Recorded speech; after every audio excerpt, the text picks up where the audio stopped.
Hello, if you want to watch exclusive lemon content on What If Naruto, then go to my Boosty. The first link in the description here contains such hot stories for adults, such as what if Naruto was a daddy for Sarada, or Kushina and Mikoto vulgar Naruto mommies. Follow the link and enjoy. I'm waiting for you. Words had gotten to talking in the back of the room.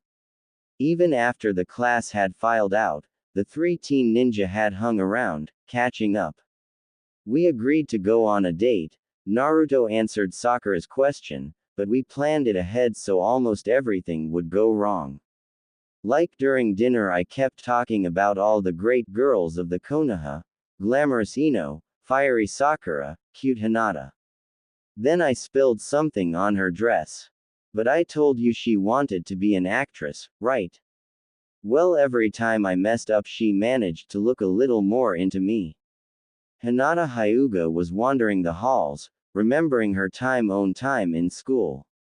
When she heard familiar voices, she started to join them, but then her natural shyness stopped her, and she stood outside the door, listening. So we were standing in front of these stone pillars. She is looking at me with these huge eyes. And her stare, and her body language, they are screaming, "I love you." Except me. It was so ludicrous, it was all I could do to keep from laughing. I mean, after all that, Naruto shook his head with a huge grin. Shikamaru nodded, and Sakura stifled a chuckle. And she was obviously not my type. She was so sheltered, and she probably couldn't even throw a kunai halfway straight. I was basically trapped there, trying to think of what to say next. Smack. Before any of the trio had noticed, Hinata had crossed the room, and slapped Naruto full in the face. "Hinata!" Naruto croaked in surprise. "I won't take that. Not even from you. Even if you figured out that I love you. Even if you saw me almost at that waterfall." Tears were running down the kunoichi's cheeks, and her body shook slightly. "I thought you were better than that." Hinata turned and started to run away, but Naruto was faster. He wrapped his arms around her, and held her gently even as she struggled to get away. "You thought I was talking about before the finals of the Chunin exams, in front of the training stones," he said softly, remembering, "back when you gave me the boost I needed to fight Neji. But I wasn't. I was telling them about a joke this girl and I played on Jiraiya just before I came back. Dictionaries and encyclopedias." He released her, and she didn't move, so he continued, "I know all too well what it is like, so I would never make fun of someone else. Especially not you, who was always kind to me." He gently turned her, so he could look into her eyes, "especially not for being in love with someone who doesn't notice or acknowledge you. I know how that feels, too. I used to have a huge crush on Sakura. Though I was in love with her. But she only had eyes for Sasuke. She thought I was annoying. That's why I understand how you feel. I know." Naruto trailed off, and looked down. Then he looked back at Hinata, with a touch of worry.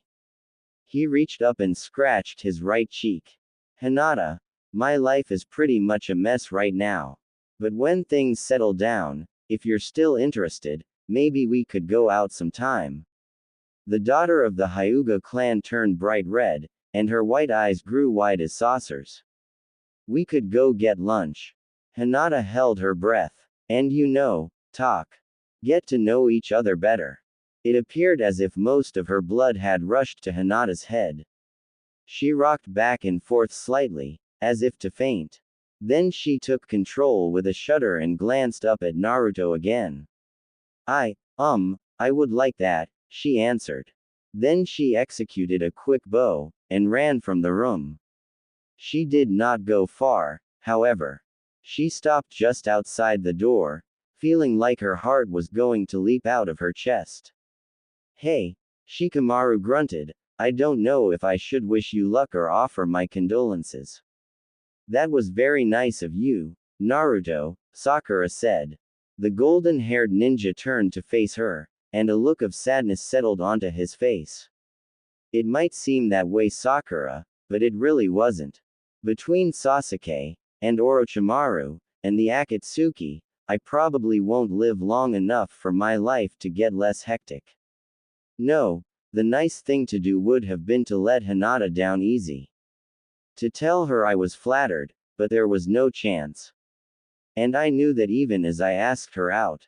Then why? His teammate asked. Listening outside, Hinata brought her hands to her mouth in a familiar gesture of fear and worry. I wish I could say I was thinking strategically like Shikamaru, Naruto answered, that I was expecting to need Hinata's help at some future point, and I was banking on her feelings to make sure she would be willing. But we all know that's not me. I'm not that smart or that cold.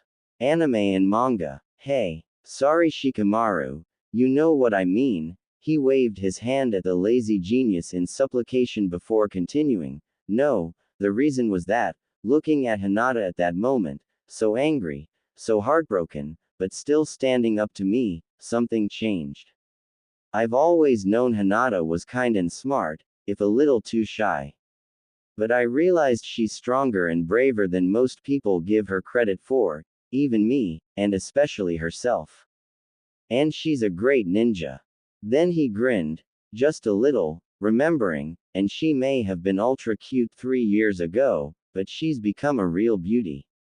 Hinata felt wetness on her cheeks again, but this time she was crying for a different reason. And at that point, I started crushing on Hinata a little. I thought, I could fall in love with this woman.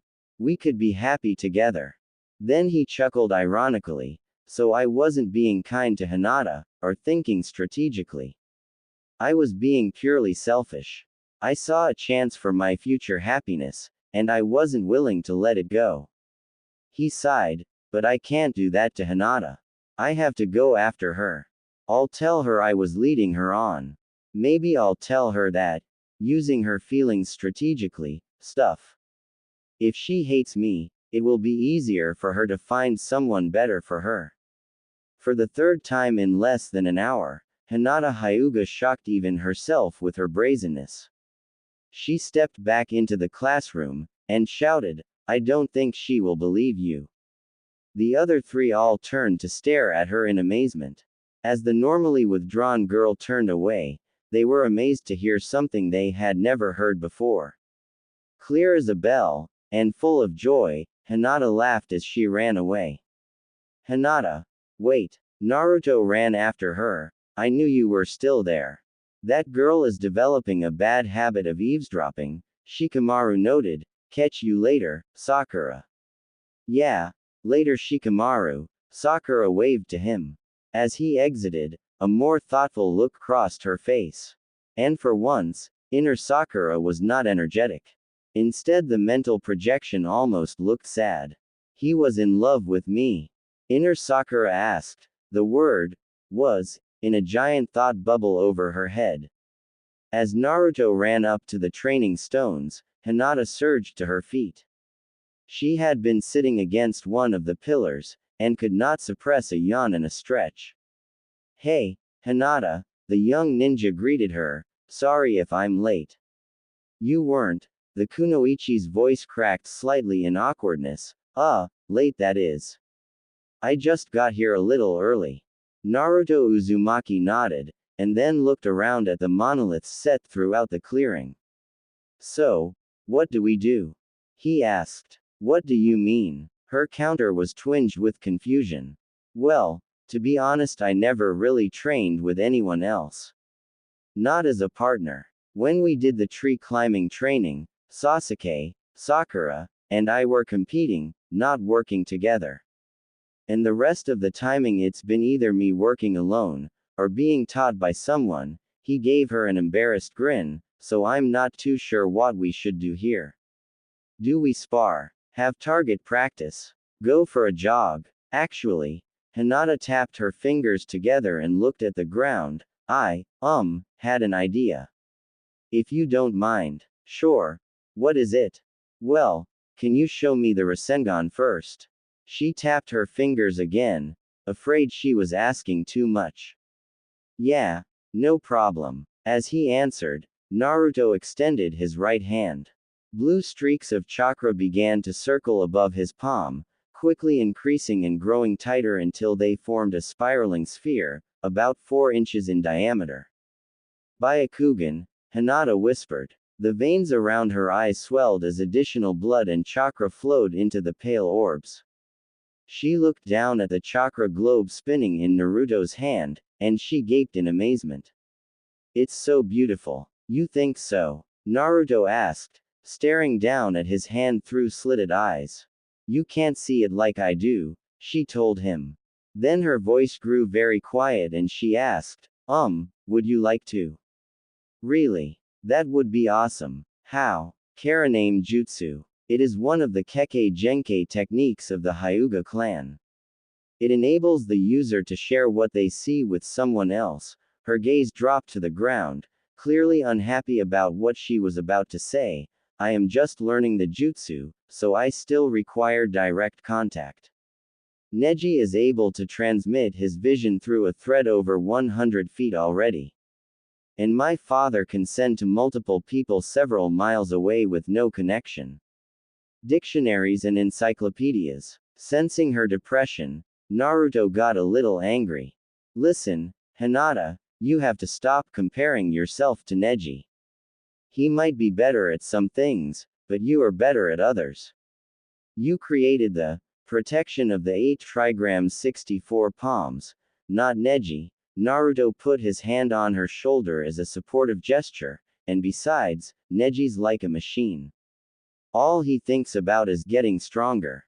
You are a more balanced human being, and more fun to be around. Hinata's head jerked up in shock, but she smiled a bit. Thank you, Naruto. Don't mention it. Besides, there's nothing wrong with a little direct contact. Hinata turned red at that, but Naruto was looking at his Rasengan again and didn't notice. So, what do we need to do? Hold hands. Anatomy. Hinata flushed again and this time Naruto saw. His face colored as he realized what he had suggested. No, I'm not that advanced. I'll need to touch your forehead, the third eye point. Okay. Naruto shifted his headband to a higher position to give her access to his forehead.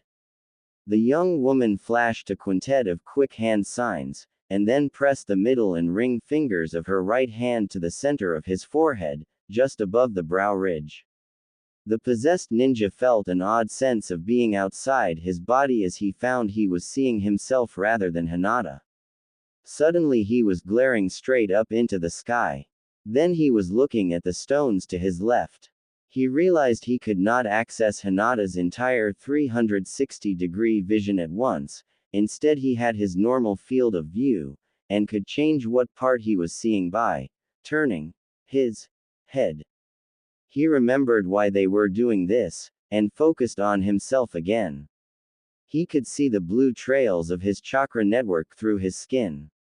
He turned his attention downward, and realized that the chakra points around his stomach were red instead of blue.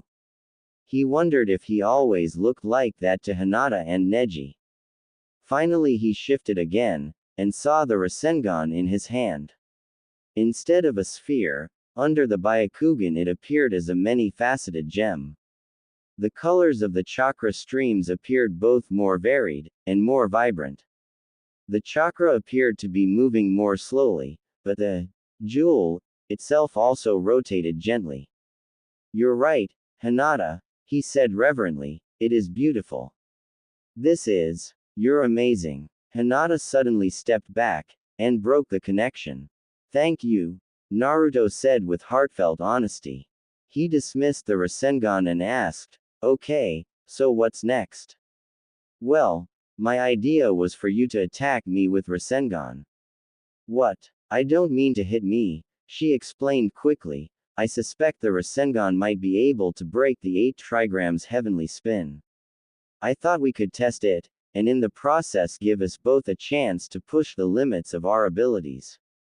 Alright, Naruto still sounded a little dubious, but I am going to try it at half power first. I don't want any chance of hurting you. She nodded, and then stepped back. Naruto also moved away, carefully judging the distance between them. He dropped his hand, and formed a less dense Rasengan. Ready. She nodded. He took a half step forward, and then darted towards her, his right hand extended. When he was 3 feet away, she moved. Heavenly spin, Hinata incanted, expelling chakra from her palms as her body rotated. The energy expanded into an opaque dome around her. When the Rasengan struck the barrier, there was a moment of where the two seemed to strain against one another. Then the chakra sphere shattered and the genin was thrown back almost 30 feet. Discover more. Man, Hinata, that was too strong. I don't think the Rasengan did anything. He shook his head to clear the cobwebs. Anime and manga. Oh no, she protested, it did. You made a dent in the heavenly spin. I haven't seen or heard of that happening before. Also, she frowned as she continued, that Rasengan was only about 30% of the strength of one you showed me before. Naruto blushed. It was his turn to be embarrassed. The pervy sage keeps telling me I need to work harder on my chakra control. Oh, let's try again. Having pointed out one of his flaws left her uncomfortable. You just need to make your jutsu a little stronger. Right, a little more. Naruto still looked worried. He formed a weak Rasengan again. Not satisfied, he let it dissipate, and formed the attack a second time. This time the glowing ball met his expectations, and he readied himself to rush the kunoichi. Here I come, Hinata, he warned her as he charged. She braced herself, and when he was in range, activated her technique again. This time, the conflict lasted a half-second longer, and instead of shattering, the Rasengan carved through the heavenly spin barrier. Naruto's hand followed the spinning sphere in, but the defensive wall closed around his wrist. The force pulsing from the heavenly spin shook the genin like a terrier shaking a rat. As soon as she realized what was happening, the Byakugan user released the jutsu, dropping Naruto like a stone. Naruto! Hinata ran over to him, her face racked with fear. Naruto! She reached out and gently touched his back. Naruto! Suddenly he rolled over, a huge grin on his scratched and dirty face. Hinata! Did you see that? I got through. Not very far, but I got through. She let out a sigh of relief and then smiled with him. Yes, I saw. Let's try it again. He jumped back to his feet. She nodded even as he jogged a short distance from her. Then he turned to face her again, with a look of renewed determination. Rasengan! He exclaimed, rushing forward. Heavenly spin! Hinata countered. This time there wasn't even a moment's conflict. The Rasengan cut right through the heavenly spin. But the barrier did not reform. Instead, the entire dome unraveled. Naruto's eyes widened as he realized he was aiming a deadly attack at Hinata's now unprotected heart. He tried to stop, but the Rasengan itself seemed to be pulling him forward. Time appeared to slow as the zipper of her coat flapped in the breeze thrown off by the fourth Hokage's weapon. As the chakra tracks in the sphere began to slice into her jacket, Hinata moved. Her fingers pulsing, she tapped 2 places on the top of his forearm, and 1 on the underside. The Rasengan instantly vanished, and Naruto tumbled backwards from the effort he had been putting into not striking Hinata. The genin jumped to his feet, and grabbed the Chunin gently by the shoulders. Anime and manga. Hinata, are you okay? Naruto asked. She blushed slightly under his intense gaze, and nodded. Her face grew even redder when he hugged her tightly with a sigh of relief. I thought I was going to hit you. He released her, and looked down at his hand. You closed chakra points in my arm, didn't you? Yes. Oh, I can fix that. She reached for his arm. Wait. He stopped her. When Neji did this to me with the 8 trigrams 64 palms, I was able to overcome it. And Pervy Sage told me that gentle fist isn't the only technique that closes chakra points, it's just the simplest and most efficient. So I want to see if I can do it again. Naruto formed a fist, trying to force the chakra back into his hand. Come on. His nails cut into his palm, come on. Finally he let go, stretching out his fingers to work out the cramps. Man, I only got one of the three. Hinata, can you? Of course, she answered, elated to be asked. She tapped his forearm again, releasing the restrained energy. Thanks. Then, shall we try again? She asked. What? He exclaimed. No way. You were right, the Rasengan totally destroyed your 8 trigrams palm's heavenly spin. And I almost hurt you. If you have been an instant later. No, that is why we need to continue. I need to see if I can find a way to stop it. I want to improve the heavenly spin so it won't have this huge weakness. And you need better control. What if this was a real fight, and your enemy used substitution to switch for one of your teammates?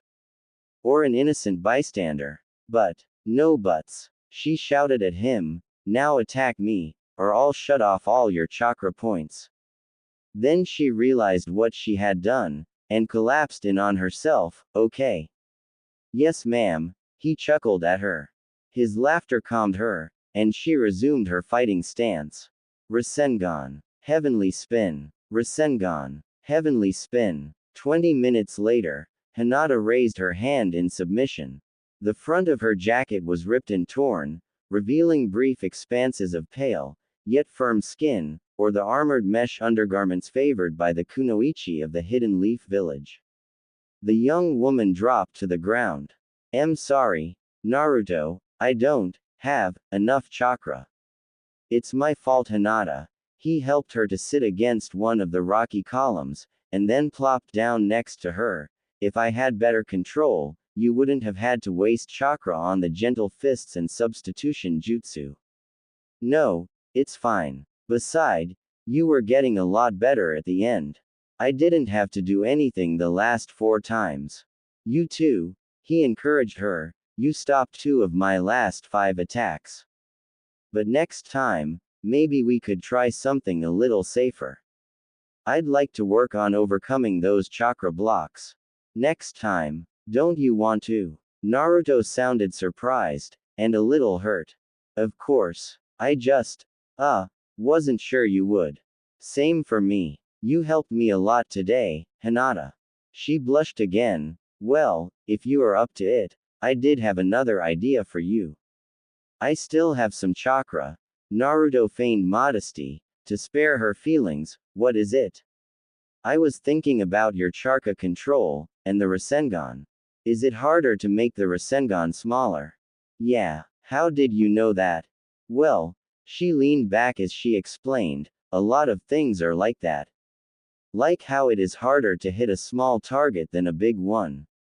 In this case, even though it takes less chakra, a smaller area requires greater focus and control. There's not as much space to work with, compared to what you are used to. So I should just try to make the Rasengan smaller. Right, but only if you can keep the power the same. A smaller ball might not hit as much of your target, but it needs to do the same amount of proportional damage. Then, once you can create a full power Rasengan on your fingertip, try creating another one on each of your other fingers. Doing that would take a great level of chakra control. A smaller Rasengan on each finger. Naruto looked amazed. Hinata, that's genius. It's not, really, she stammered. Now that she was done explaining, she reverted to form, but, well, it could help. No, it's really good. And it's something I can work on during my spare time. The impulsive ninja looked down at his hand, forming the rotating orb once again. This time, it was only the size of a baseball, and sweat formed on his brow. After a few seconds, he lost control, and the sphere pulsed outwards to its normal size, before tearing itself apart. Naruto started again, and Hinata simply watched, always impressed by his determination. Naruto, she finally spoke after his 3rd attempt. Yeah, could you teach me the Rasengan? Naruto looked flustered, and scratched the back of his head. I don't know, Hinata. Of course, she sounded sad, and upset with herself. It's your special technique. I shouldn't have asked. That's not it, Hinata. He shook his head. It's just, no matter how many character flaws he has, Jiraiya is a good teacher. And I'm not sure I'm smart enough to teach anyone else such an advanced jutsu. But if you are willing to put up with an inept sensei, I'll give it a try. Naruto swung his feet out of bed with a yawn. He stumbled across his small apartment, and pulled open the refrigerator. The teen ninja withdrew a carton of milk, opened it, and sniffed carefully. To his surprise, the contents still smelled fresh. Uzumaki to a swig, and took out 2 slices of bread. He dropped them into the toaster and then finished off the milk. Anime and manga. After Naruto finished showering and getting dressed, he walked purposefully over to the wardrobe and threw the doors open. Inside were all the tools of a shinobi. Posts held stacks of shuriken and kunai, and Naruto noticed he was running low on the latter. Hanging in the back were a single tonfa, jien, and nunchaku, the weapons he had trained with but never bothered to master, along with his backpack. Crumpled in the bottom was a stealth uniform, and on top of it were strewn rope, claws, and other random essentials. The only thing scheduled for today is the debriefing on the bandit mission from last week, with Sakura, Sai, and Kakashi-sensei after lunch, he noted aloud, while considering what he might need. Naruto reached in and took the first of his treasures from its place of honor. He placed the Konoha headband against his brow, and knotted it into place. With the replacement on, he touched the broken pieces of the original Iruka had given him. He opened the barely hidden compartment he had added to the door, and removed the amulet of the first Hokage. Smiling fondly, he looped the jewel around his neck. Next the ninja slipped 2 kunai into his leg pouch, and a third into the holster under his jacket between his shoulder blades. He also moved a dozen shuriken to the various concealed pockets sewn into his clothing. Finally Naruto took out the small wooden box, which housed the greatest of his treasures. Though he did not intend to take it with him today, he looked at it every morning when he was in the village hidden in the leaves. As he opened it, the genin's face twisted in shock, and he dropped the empty box. Oh, man, what happened? Naruto said to himself, looking around the studio flat. Where is it? Shadow Clone Jutsu. Instantly there were 10 Narutos, who proceeded to tear the room apart. Not here. Maybe there. Crash. Transform. One of the clones turned into a rat and crawled under the bed. Not here. Come on. After every square inch of the room had been examined twice, all of the duplicated youths stopped moving. It's not here, one of them said. 3 others turned to glare at him, and he added, I'm just saying. I didn't take it on the mission, another spiky-haired teen remembered, but I have been carrying it around the village more lately. Maybe I dropped it or something. Right. Naruto scooped the wooden case from the floor as he moved to the door, and looked back at himself. I'm going to search the village. You guys clean up here. Anime and manga. Hey, why do we get maid duty? Because you are the clones. Oh yeah, prove it. We don't have time for this. He showed the empty box to them for emphasis. It's missing. The copies all blanched, and the original rushed out the door. Where have I been? Naruto thought to himself as he jumped from the balcony. Ichiraku ramen, of course. Old man Tuki would have noticed if I dropped something. Naruto tore through the Konoha at high speed. In his wake he left a series of confused and slightly wind-whipped villagers. Was that Naruto? Tenten asked Neji as an orange and black blur passed them. Yes, the Hyuga Jonin kept walking. Aren't you curious? Not enough to risk getting involved. She chuckled even though he had not been joking. I guess you're right. Naruto arrived at the ramen shop, and burst through the curtains. Hey old ma, his words died in his throat when he saw a familiar figure. Good morning Sakura, he croaked out slowly, what are you doing here? Hey, Naruto, Nishi waved, Miss Sakura loves our new breakfast ramen. She's here almost as much as you are now. Breakfast ramen. Naruto was all but salivating at the thought. Then he shook his head, refusing to be distracted. The ninja looked at his teammate, struggling with what to say. Nishi, have I left anything here lately? Anything at all? I don't think so, the new chef answered, but I'll go ask Mr. Tuki. He's hiding something, the kunoichi told herself. He's looking for something and he doesn't want me to know what it is. Maybe a gift for me. Or a gift from Hinata. Then she grimaced to herself, more likely something perverted. Good morning, Naruto, the shop's owner smiled at his favorite customer as he came out from the back of the store. I'm sorry to say we haven't found anything recently. Okay, thanks. Naruto turned and walked out, a visage of concentration crinkling his eyes and nose. Sakura stood up and followed him. Are you looking for something? She asked him carefully. Oh, he looked back, not having noticed her trailing behind. Yeah. I can help you look, she offered innocently. What? You don't need to waste your time, Sakura. It's not that important. It's okay, I've got nothing to do. Then she considered for a second. Didn't you visit Kiba in the hospital yesterday? Yeah, Naruto perked up. I did. Let's go, Naruto. Sakura started walking towards the infirmary. But the energetic young man took off running again, and the young woman was forced to quicken her pace to keep up. After he reached the hospital, Naruto slowed to a respectful pace, mostly out of fear of being yelled at by the nurses. After a short walk, the pair reached Kiba's room. Poor Kiba, Sakura announced, getting chicken pox at our age. And needing to be hospitalized for it. The first thing noticeable in the room was the 7-foot-long dog alongside the bed. Akamaru raised his head and woofed happily at them. Kiba turned to look at them, his face covered with red marks. I sure am Mr. Popular today, he remarked weakly. As they moved past the dividing partition, his meaning became clear. Standing on the other side of his bed were both of the Hyuga sisters. Good morning Haruno-san, Uzumaki-san, Hanabi inclined her head respectfully.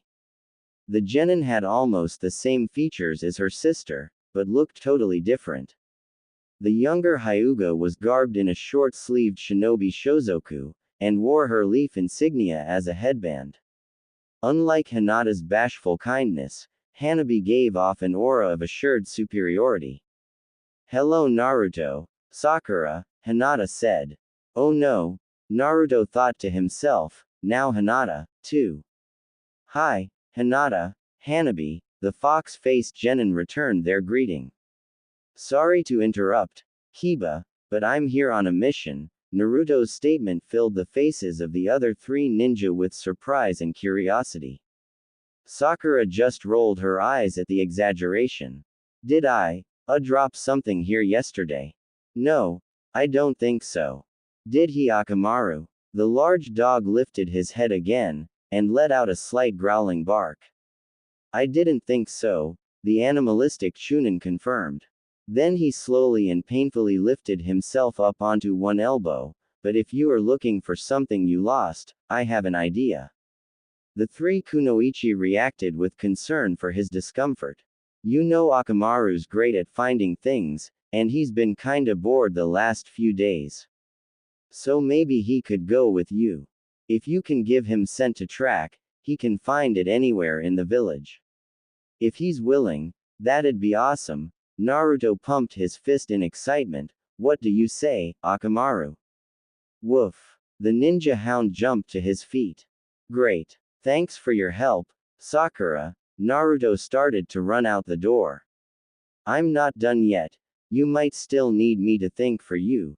Sakura poked a little fun at him, while inner Sakura shouted, you're not getting rid of me that easy. Darn, he thought, I hoped I could ditch her. You should go as well, sister, Hanabi stated, causing everyone to gawk at her. If Uzumaki-san needs Haruno-san's insight and Akamaru's nose, he may also need your eyes. Then the younger Hyuga lowered her voice so only Hinata could hear her, and you do not want Naruto alone with Sakura and indebted to her.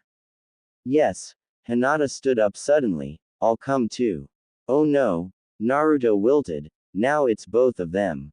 Alright, Akamaru, you should be able to get a cent off of this. Both women took note of the handsome wooden case he removed from his belt, but neither could see what, if anything, was left inside as he opened it for the dog to sniff. The white canine stuck his nose into the box, and then let out a quiet, arf. Okay, let's go, Naruto pointed at the door, and Akamaru bounded out of the room. The three teens quickly followed. You don't have to hang around, Hanabi, Kiba told the girl, counting the points in the ceiling. Anime and manga. No, I do not mind, Kiba-san, she said, blushing not unlike her sister. Then, can you grab the radio from my jacket? It's linked to the one in Akamaru's collar. She complied, and they both listened. Where is he going? Sakura asked as they followed the furry tracker through the back alleys of the Hidden Leaf Village. He seems to be heading for the academy, Hinata noted.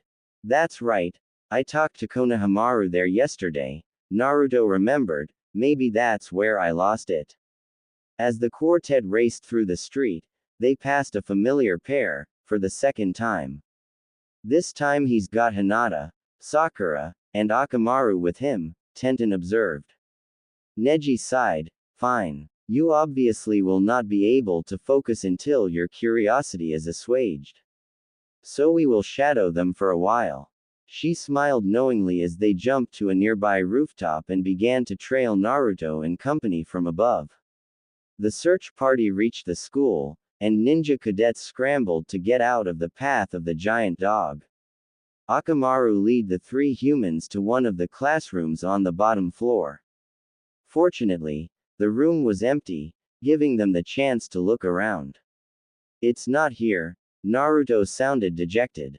Akamaru, Kiba's voice emerged from the collar, were there any other trails, weaker ones? Woof. Okay, then try following the next best track. The nin dog let out a slight whine, and trotted back into the hallway, his nose to the ground. This time Akamaru moved more slowly and carefully, taking a different route out of the school. His path took them towards the outskirts of the village. He seems to be heading towards the target range or the training stones, Sakura remarked, have you been there?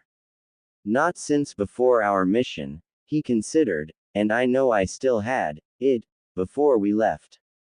As he led them past the final row of houses, Akamaru turned onto the path to the target range. Last set, Konohamaru told his teammates, taking out his last 4 kunai.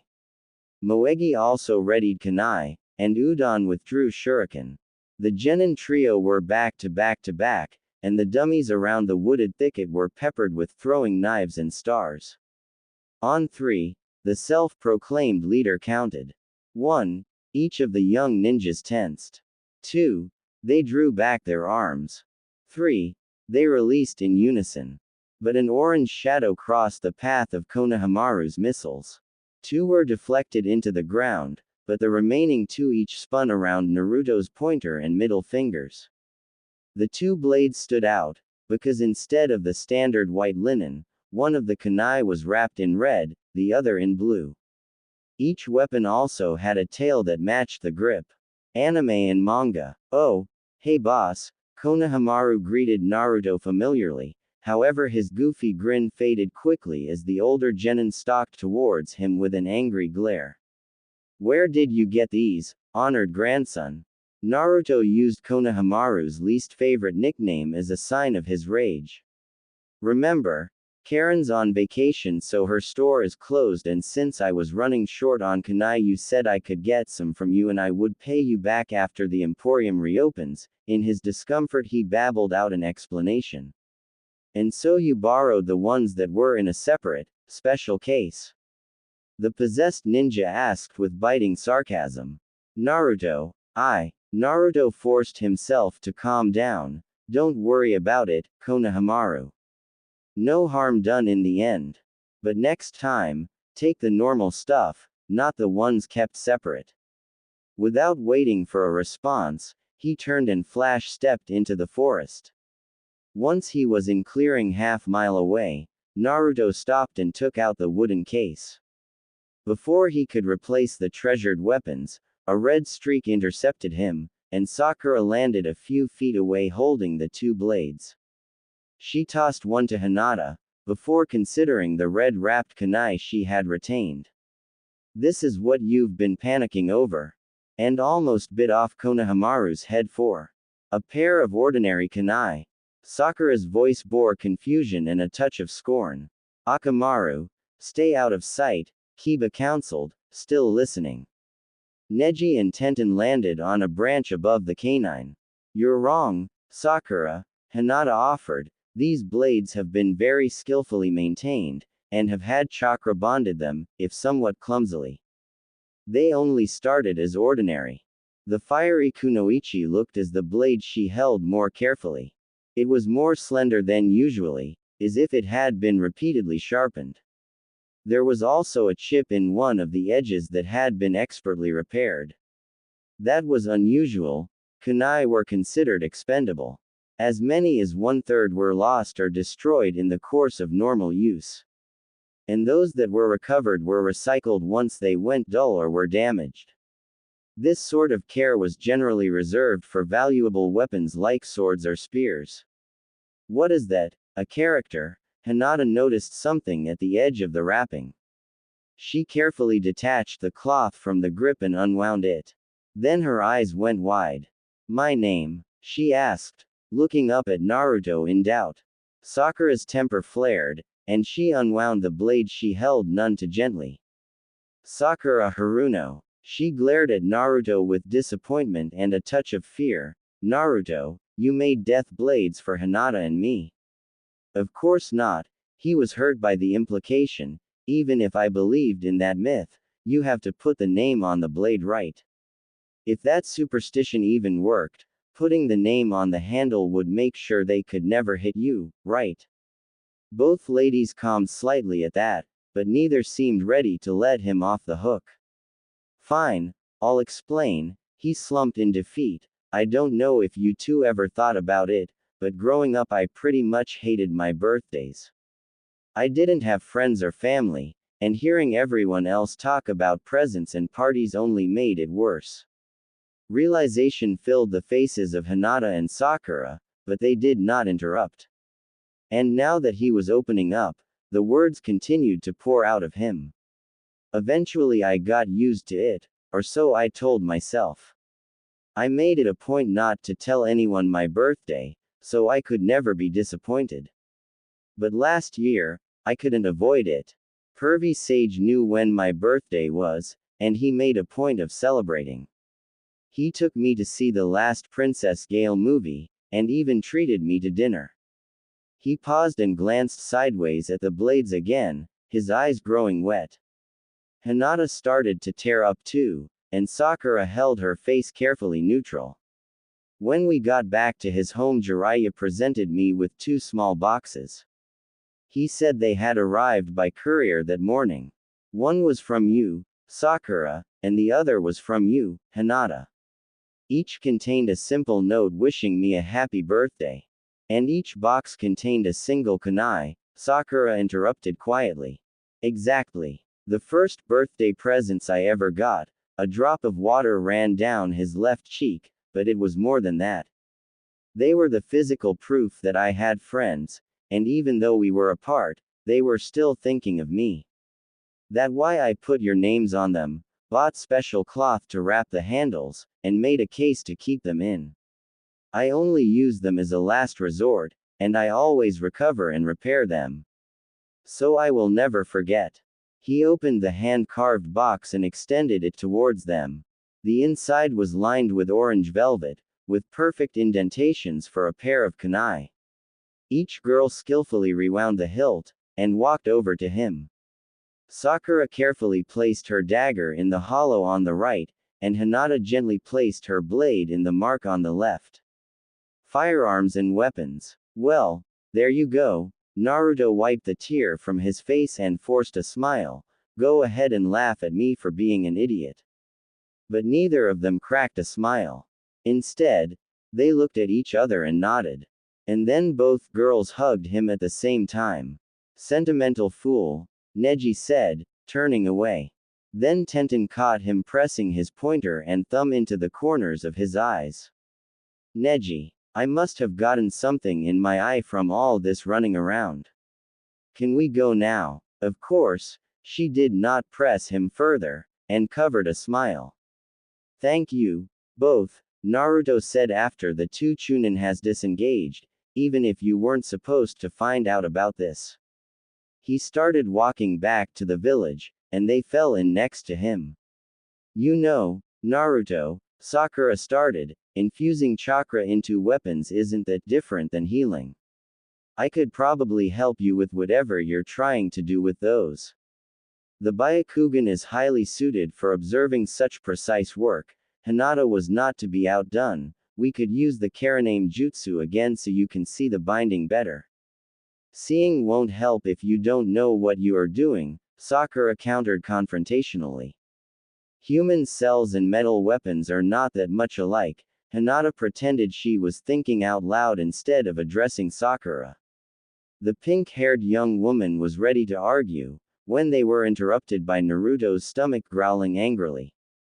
Man, I'm starving from all that running. Then his expression brightened. Wait, didn't Nishi say something about a new breakfast ramen?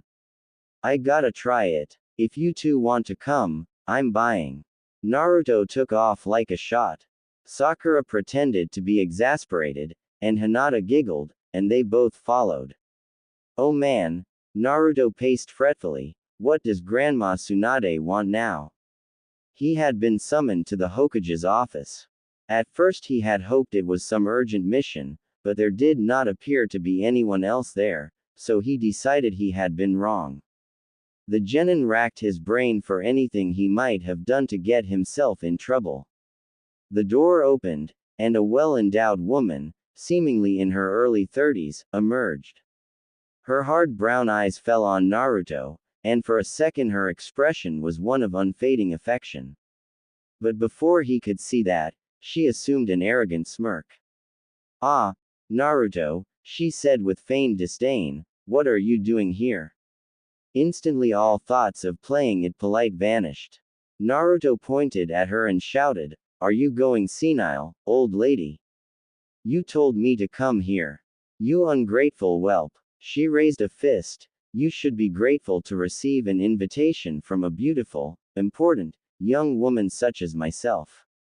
You haven't been young since long before I was born. Do you want to take this outside? She advanced menacingly. They glared at each other for another second, before breaking down into peals of laughter. Come inside, the fifth motioned into her office.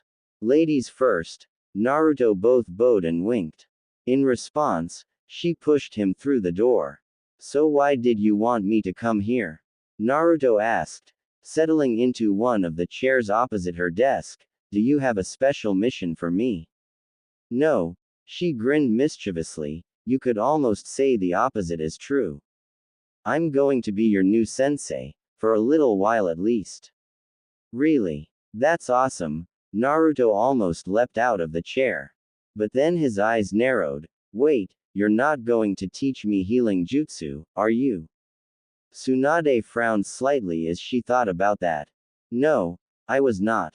But now that you mention it, that's not a bad idea. I think all ninjas should know the basics of medical jutsu, in case the team's medical nin is missing or injured.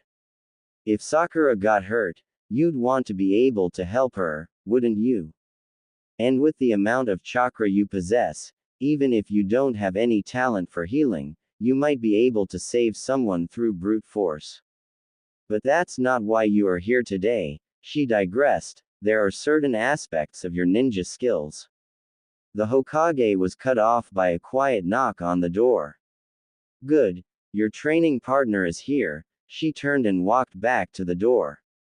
Partner. Naruto sounded dejected. Yes. Your history shows that you advanced fastest when you have someone at your own level to either compete against or help.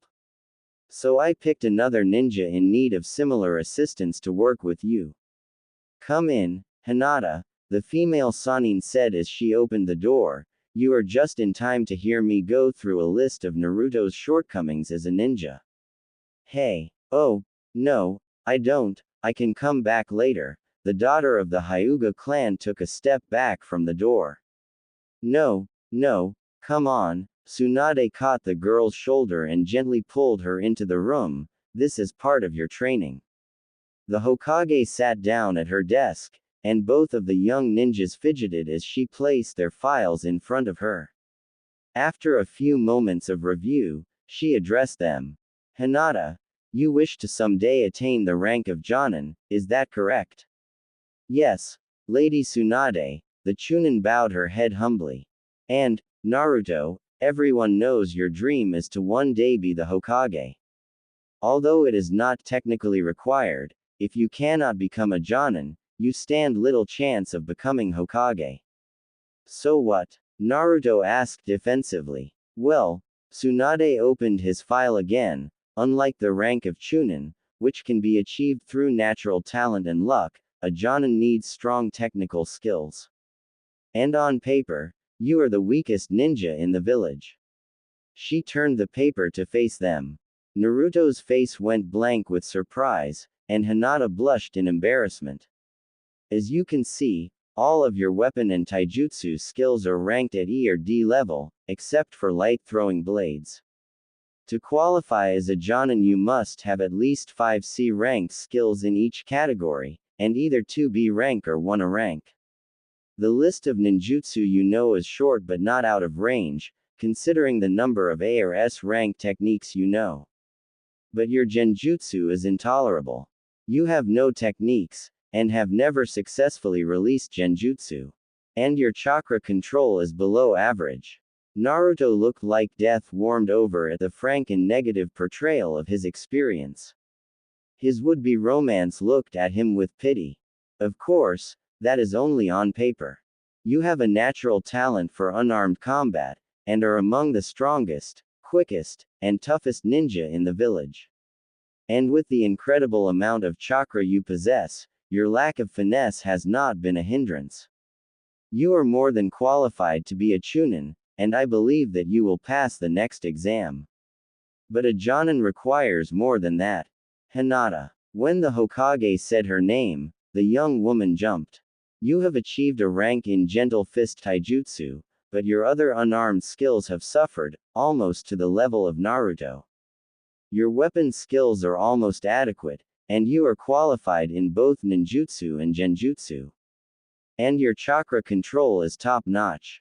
But your chakra reserves are below average for a ninja of your age and experience. This is due in part to your chakra control, and the efficiency of the Gentle Fist style. You have rarely been forced to stretch the limits of your chakra. The Byakugan's heir nodded blankly at her review. Naruto recovered enough to empathize with her, reaching out to touch her forearm. Grandma Tsunade, that's too cruel. He glared at their leader. No, it is just honest. She shook her head. I believe you both have it in you to achieve the rank of Jonin. So, you will both be working with me on your taijutsu and your chakra. I have devised a training regimen that will allow Naruto to work on his control, and Hinata to push herself, while you both work on unarmed combat. Okay, then, what's the plan? Naruto was guardedly optimistic. First, I am going to teach you both the Ranshinsho. That jutsu you used to screw up Kabuto's movements. The same. You will both be required to maintain the flow of energy for the duration of our training sessions. And since you both have a secondary affinity to lightning, the technique is well suited for you. Wait, my chakra element is wind, Naruto protested. Your primary element is wind, as Hinata's is earth, the legendary ninja lectured, but many shinobi, including the two of you, have a secondary affinity. Not as strong as the primary, but stronger than the other three. We both have lightning for a secondary element. Hinata's voice trembled slightly at the suggestion. Tsunade turned away to hide a kindly smile. Correct. The Ranshinsho requires the use of elemental recomposition to convert your chakra to electricity. This will be where it will help Naruto. And the technique takes more chakra than the gentle fist, so maintaining it for an extended period will push you, Hinata. I also borrowed some of Guy's chakra weights, should just the Ranshinsho become too simple. When do we begin? Hinata asked. I will meet you both at the academy at 1 p.m. I have asked them to set aside one of the rooms with the sparring dummies, she answered. You are free until then. Hinata bowed deeply as she stood, and hurried out of the room. Naruto, the Hokage's gentle voice caught him before he left the room. I'm sorry for embarrassing you like that in front of Hinata. But you needed to know. And you might want to seek out additional tutors for your weapon jutsu and genjutsu. Well, I would be better with weapons, Naruto offered, but the old pervert didn't think they were that important. And there was one in particular I liked, but he just made light of it. Which weapon? She appeared surprised by his answer. That is an unusual choice, she agreed, but there are two people in the village who have mastered it. Who? Uruka Yumino and Anko Mitarashi. Really? Naruto was overjoyed. Uruka-sensei can teach me. Anko is more skilled, Tsunade informed him, already knowing his preference. Well, maybe I'll ask them both, just to be safe. See you in a couple hours. He ran out the door. Naruto left the building at a sprint, not knowing he had an invisible stalker. As soon as he had slammed the door, Tsunade had opened a sealed drawer in her desk, and removed the Hokage's treasure. With no one to teach her, and only vague instructions, it had taken her almost a year to master, but now she could use the crystal eye to perform the clairsentient jutsu. Thus, without their knowledge, the fifth continued to spy on her new students. Wait up, Hinata, Naruto said as he caught up to her. He met her eyes with concern. Are you okay? Grandma Tsunade was too harsh. What? Oh, I'm fine, Naruto. I basically knew everything Lady Tsunade told me. Her intentions were good, it is just a little tough to hear out loud. Then she gave him the same appraisal, but what about you? It must have been even harder for you. Nah, Naruto shrugged, you know I don't worry about that kinda thing. Those stupid papers have nothing to do with the real world. He chuckled, however she had come to know him well enough to hear the hollowness in his voice. She had once called him a proud failure, but she could now see that it was at least partly a facade. Anyway, the Leaf Genin quickly changed the subject. I've got something to show you. Come, Air. He gently dragged her into the small meditation park next to the ninja operations building. The watching Sanin's eyes narrowed in suspicion. What was he doing? Ready. Naruto released her. He raised his right hand, cupping and spreading his fingers. 1. He proclaimed. A tiny Rasengan, only a half-inch in diameter, formed over his pointer. Tsunade carefully controlled her amazement, despite being alone. Wrapping the chakra strands into such a tiny sphere should have been almost impossible for Naruto. But why did he start count? She started to ponder, only to be interrupted. 2. The fox-faced boy created a second, identical Rasengan over his middle finger. The Hokage's eyes widened against her will to hide.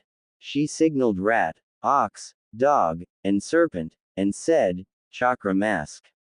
The genjutsu she cast over herself allowed her to see chakra, though not so precisely or efficiently as the Byakugan. As she suspected, both of the miniature spiraling spheres were perfect. It had taken Jiraiya years to be able to form two Rasengan at the same time. She was starting to doubt. 3. Naruto conjured a third orb over his right ring finger, and Tsunade's jaw dropped. What are Jiraiya and Kakashi playing at? She thought angrily after she regained control. Even if it was only for this one technique, forming and maintaining three Rasengan was a feat of incredible chakra control. Had those two really undervalued Naruto's abilities to that degree? Or, she suddenly wondered, has he advanced this much in the 5 weeks he has been training with Hinata? 4. Naruto struggled to get the word out. Still more chakra began to twist and flow over his pinky finger, but the energy destabilized, and exploded, taking the third swirling sphere with it. I still can't get the fourth one. He sounded somewhat dejected, dismissing the first two as well. Tsunade sank back into her seat with a sigh of relief. No, that's excellent, Naruto, the pale young woman cheered him, and I have something to show you too. She took out a child's toy, a hand-sized rubber ball. The female Sanin's attention was again ensnared. The heir to the Byakugan held the ball lightly in both of her hands, almost as if to pray to it. After a second, the surface of the plaything began to rapidly distort, as though a tiny shinobi was attempting to punch her way out. After another moment, the sphere exploded, sending rubber shrapnel throughout the clearing. Hinata, that's great, you mastered the second phase. Naruto hugged her impulsively, and the girl's face started to glow red. Tomorrow, we can start on the last step. He let her go, and plucked a bit of latex out of her hair. Yes, she nodded back, smiling. With a pained groan, Naruto dropped onto one of the stools at Ichiraku Ramen. Hinata was more delicate, but just as tired as she too sat.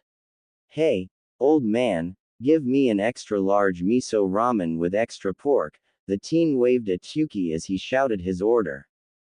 Coming right up, Naruto, the cook nodded. What can I get for you, Miss Hinata? Oh, just a small diet seafood bowl, please.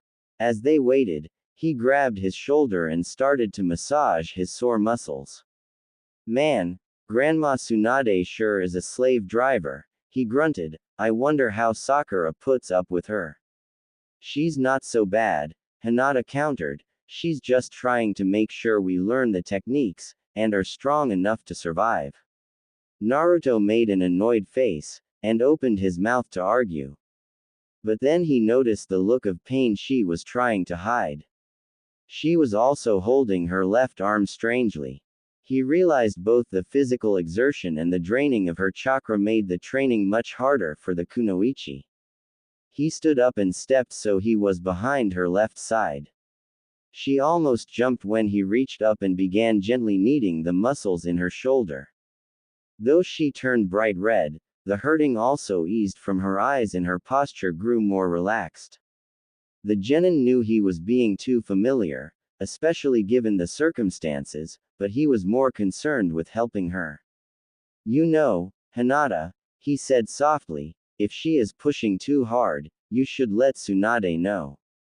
She wouldn't want you to get hurt. Or if you can't tell her, you can talk to me. Is your arm better? Naruto asked, continued to rub even though his mind had obviously shifted focus to the food. Anime and manga. Yes, much. Thank you. Please, go ahead and eat. She lightly pulled away as she broke her chopsticks apart. Naruto sat back down and after mumbling a traditional thanks, dug in. For the next few minutes they sat in silence, simply enjoying the food in each other's presence. Then the blonde teen spoke again. Hinata, I'm going to ask you a question. But it's kinda personal, so feel free to not answer, or even slap me again until I'm totally out of line. The girl pushed away her now empty bowl, obviously apprehensive. But she nodded and said, all right, what is it? Well, It's just that everyone knows about your dad. But I was wondering if you could tell me about your mom. My mother. Hinata repeated as if unsure what she heard. Yeah, what was she like? Was she a ninja? My mother. She paused, considering what to say. No, she was not a ninja. She was a baker. In fact, the clan elders tried to prevent my father from marrying her. They said because she was not a ninja, she would weaken the bloodline. She flinched at that, showing the heartache of having been called the fulfillment of that prophecy. Uncle Hazashi told Neji that my father refused to accept the decision, and went so far as to threaten to abandon the Hyuga clan and reveal our secrets if they did not let him marry. He loved her more than anything else. Where is she now? He pressed slightly as she trailed off. Is she? Yes. Neji told you that I was almost taken by a cloud ninja, and that my father killed the kidnapper. What he did not know, is that when the spy came to take me, my mother was present. She tried to fight him off, and he stabbed her. That was the real reason my father slaughtered that shinobi. Not because I was being kidnapped, but because the man had killed father's true love. Hinata wiped a drop around her left eye and continued. That was when our relationship fell apart. Things had always been strained because I was so timid and clumsy. But afterwards, he seemed to blame me for my mother's death. At one point he told me if I had been brave enough to cry out, he might have arrived in time to save us both. That jerk. Naruto slammed his fist on the counter. How dare he say that to you, his own daughter? She shook her head vehemently. He apologized for that, and other things. He finally realized he had been wrongly directing all of his anger and regret towards me. And he figured that out because of you and Neji. Naruto settled down, and cautiously asked, do you remember her? Yes, she said again. Sometimes it's hard to remember specific events, but I can still see her smile, smell her scent of fresh bread and cake, and hear her laugh. She was very beautiful, and kind. Just like her daughter, Naruto mused matter-of-factly. Hinata blinked widely, then smiled and blushed slightly at the compliment. Anime and manga. What about you?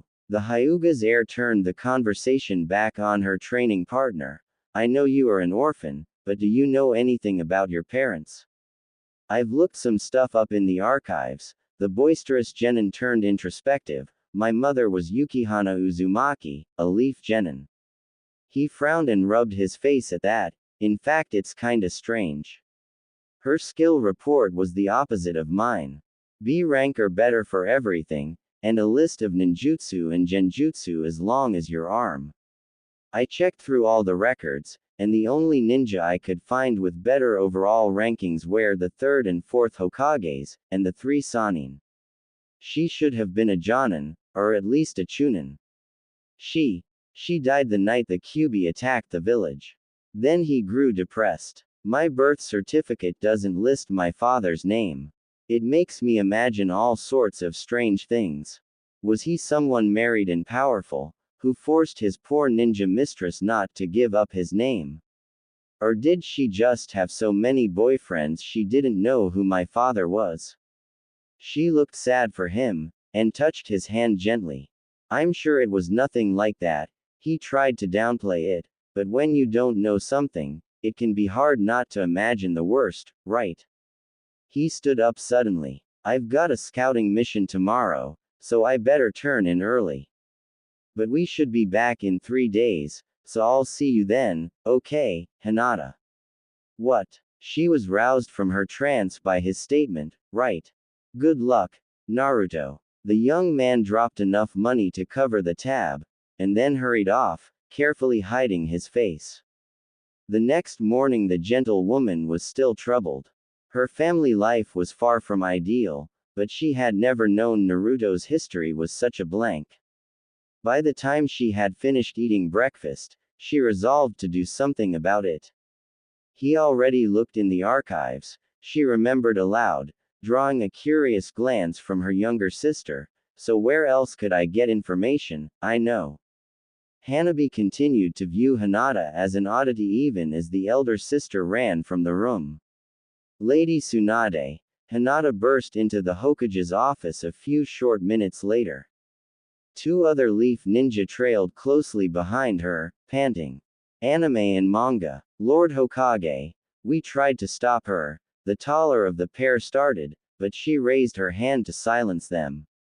Rado. Genma, you can go. I will see Hinata. Tsunade informed her guards. What can I do for you? The medical Sanin asked her student.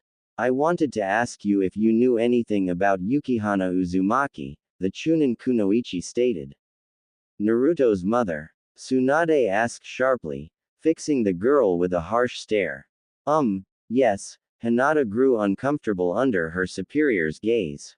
Naruto and I were talking yesterday night, about our families, anxious, she began to explain quickly, and he told me his father isn't listed on his birth certificate, and he worried his mother might have had an improper relationship or even been wanton.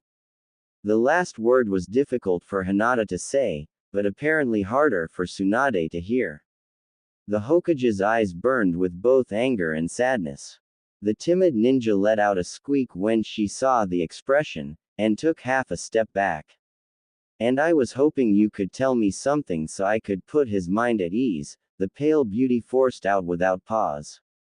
Tsunade took a deep breath to regain control. I know who Naruto's father was, she answered the request carefully. Not many people did, but Yukihana Uzumaki was someone I considered a friend, despite our age difference. Yukihana had her reasons for keeping it a secret, and those of us who know have chosen to honor her wishes until it is either the time is right, or it becomes necessary to tell Naruto. But why? Hinata interjected. If I tell you that, you might be able to figure out this secret. And I don't trust you not to tell him, she smirked as the girl looked down and wrung her hands. Then the Hokage's face softened in fond memory, but you can tell the knucklehead this. Yukihana Uzumaki was a loyal, virtuous woman, and a truly outstanding shinobi. She only ever had eyes for one man, and she loved him with all her heart and soul. And it was her great fortune that he returned her feelings. But she was also odd about change. He proposed to her at least once before I left the village, but she refused. And even though they spent every night together, she refused to move in with him. And in a village of gossiping ninja, they did a remarkable job of keeping their privacy. Hinata smiled happily at the information. But if you really want a story to pass on about Yukihana, there is someone else you need to talk to. Later that evening, Hinata entered the tavern with great uncertainty. Every eye turned to look at her, and the dull roar died instantly. It was not every day an underaged princess walked into the bar, and suddenly all but the most drunk or brazen of the Konoha citizens were uncomfortable. Spotting her target, Hinata began to make her way across the crowded room. It was easier than she expected, as most of the patrons were quite anxious to move out of her path. Mr. Akamichi, Mr. Nara, Mr. Yamanaka, she stated both in greeting and to get their attention. Hello, Hinata. Inoichi Yamanaka seemed the least put off by this unusual interruption, and smiled openly at the young woman. Is there something we can do for you? Yes, she was put at ease by his sincerity. Lady Tsunade said you could tell me about Yukihana Uzumaki. Shikaku Nara choked at that, spitting sake all over the bar. Choza Akamichi grabbed a half-dozen skewers from the plate in front of him, and began to rapidly the dango from them. Ino's father's face clouded over, and he turned away from the girl. Another bottle. The blonde Jonin flagged down the barman. On second thought, better make it two. I'm sorry. She was confused by their reactions. Did I say something wrong? That woman, Shikamaru's father croaked. We owe her a debt we can never repay. A debt we have only expanded. Choji's father paused his gorging to say angrily. Here we go again, Shikaku groaned. Yukihana saved our lives. The lazy remark sparked the large Jonin's ire, and we've treated her son as badly as anyone else in this village. I wouldn't say, Inoichi started, but Choza interrupted him. Did we ever tell anyone to lay off the kid? Did we tell our own children to be nice to him? Then his near shout dropped to a whisper. Did we ever tell Naruto what a great person, a great ninja, his mother was? Reopening old wounds didn't sit well with Hinata, but she thought up a way to be of assistance. You could tell me about her, she offered, and I can pass it on to Naruto. I'm sure both mother and son would appreciate that.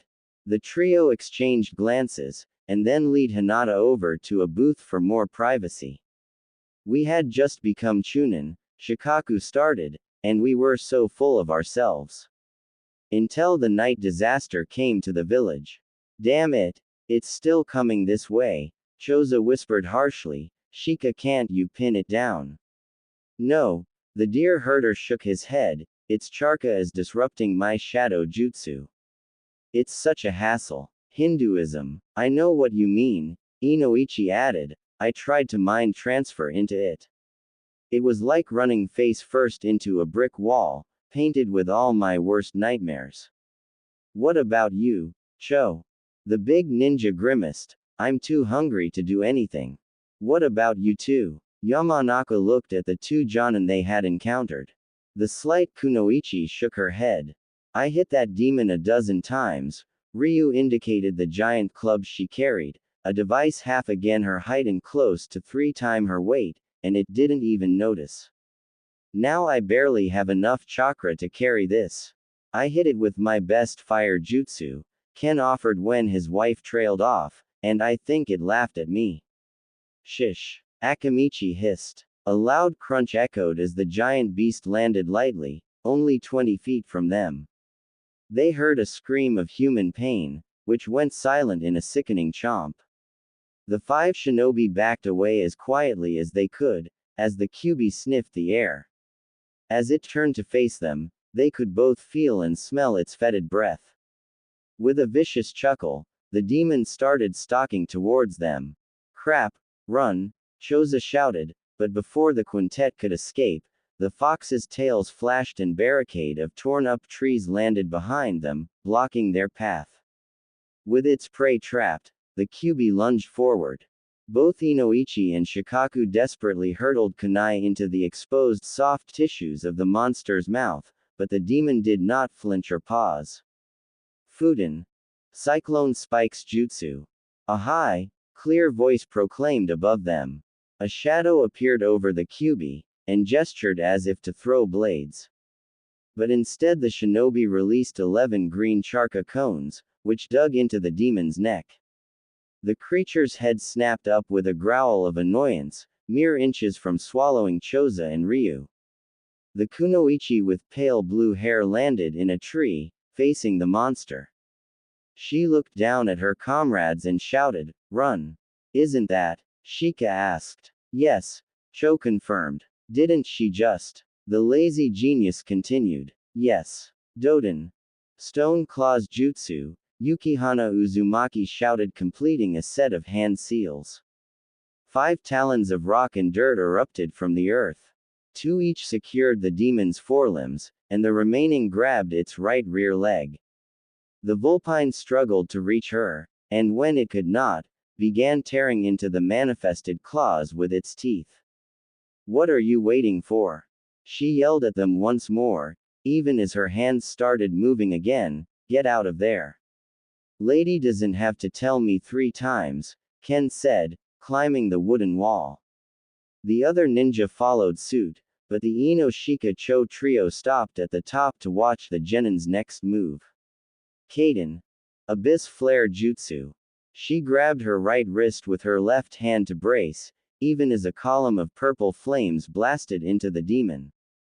This time when the Kyuubi roared, it was a bellow of pure pain. In its rage it finally managed to rip free, and its left claw flew up and struck the young woman. She tumbled into the sky from the impact, and the men did not see what happened to her. Let's go, Ryu shouted back to them, and the Chunin dove off the rampart away from their opponent. After running for a few minutes, the shinobi slowed when they realized the creature was not following them. What happened? Ken asked anxiously. Not sure, Nara said. It looked like the QB hit her.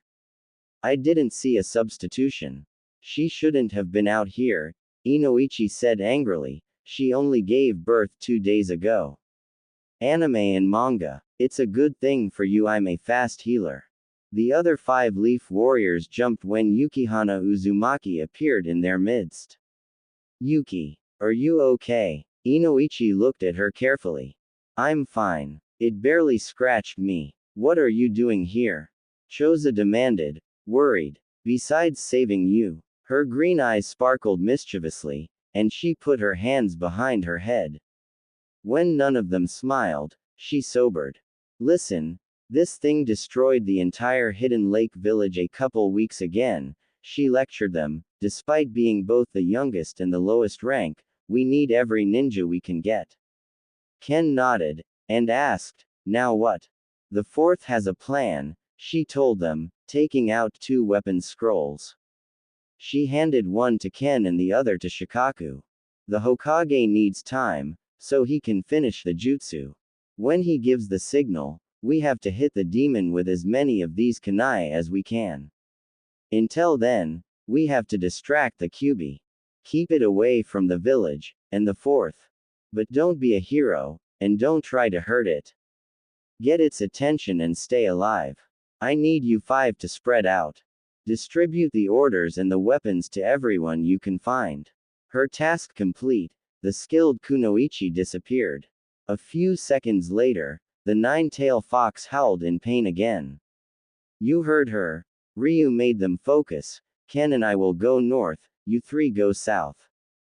20 minutes later, the flare went up, and Inoshika Cho converged on the demon.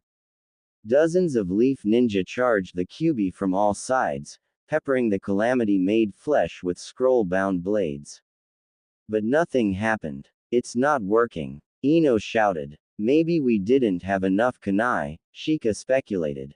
Look, Cho pointed. Yukihana Uzumaki had appeared in the air above the fox.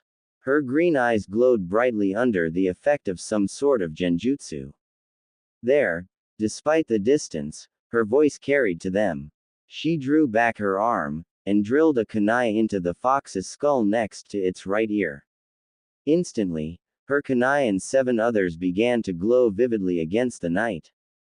A seal expanded around the demon, and after it had engulfed the creature, the QB vanished. Good, Yukihana exhaled, then her eyes lost their glow and she started to fall. I'm sorry, Naruto. Yukihana, the trio shouted in unison. They moved quickly, and Choza caught the kunoichi before she hit the ground. They all saw the blood leaking from the front of her snow-white shozoku. Quick! We have to get her to a medic, Shika directed his comrades. The doctors told us those scratches tore a third of the way through her body, and damaged her liver and right lung, Inoichi concluded. If she had sought healing right away, she almost certainly would have lived.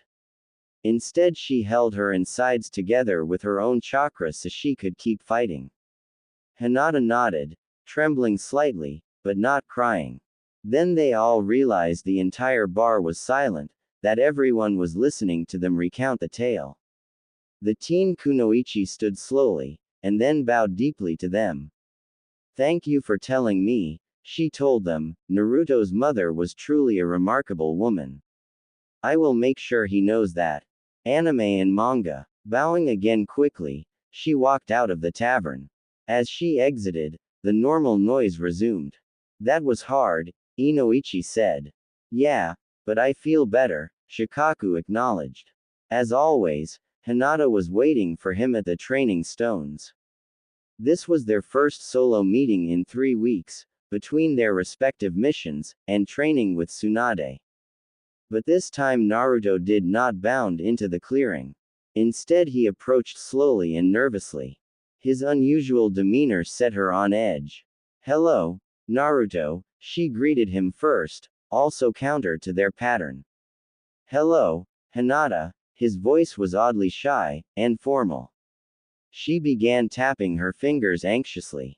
He fidgeted for a second, and then extended a small, poorly wrapped box to her. What is this? She asked, taking it gingerly.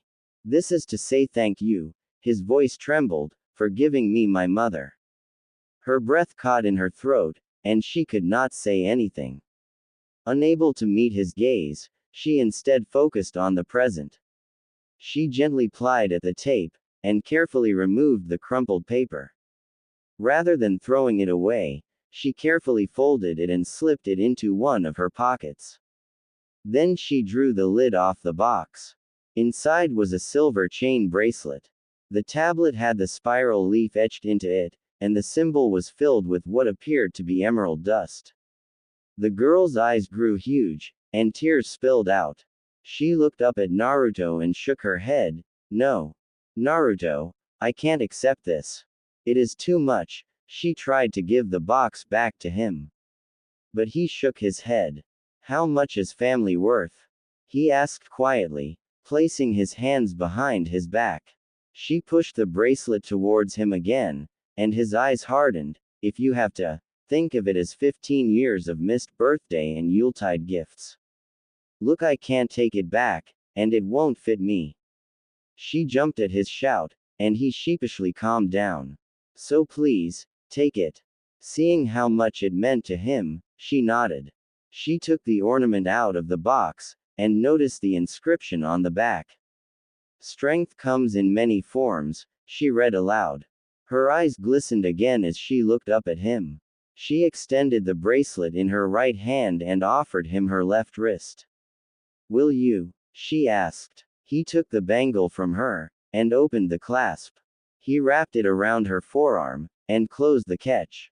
With a pleasant jingle, the gift fell into place. Thank you, she said sincerely.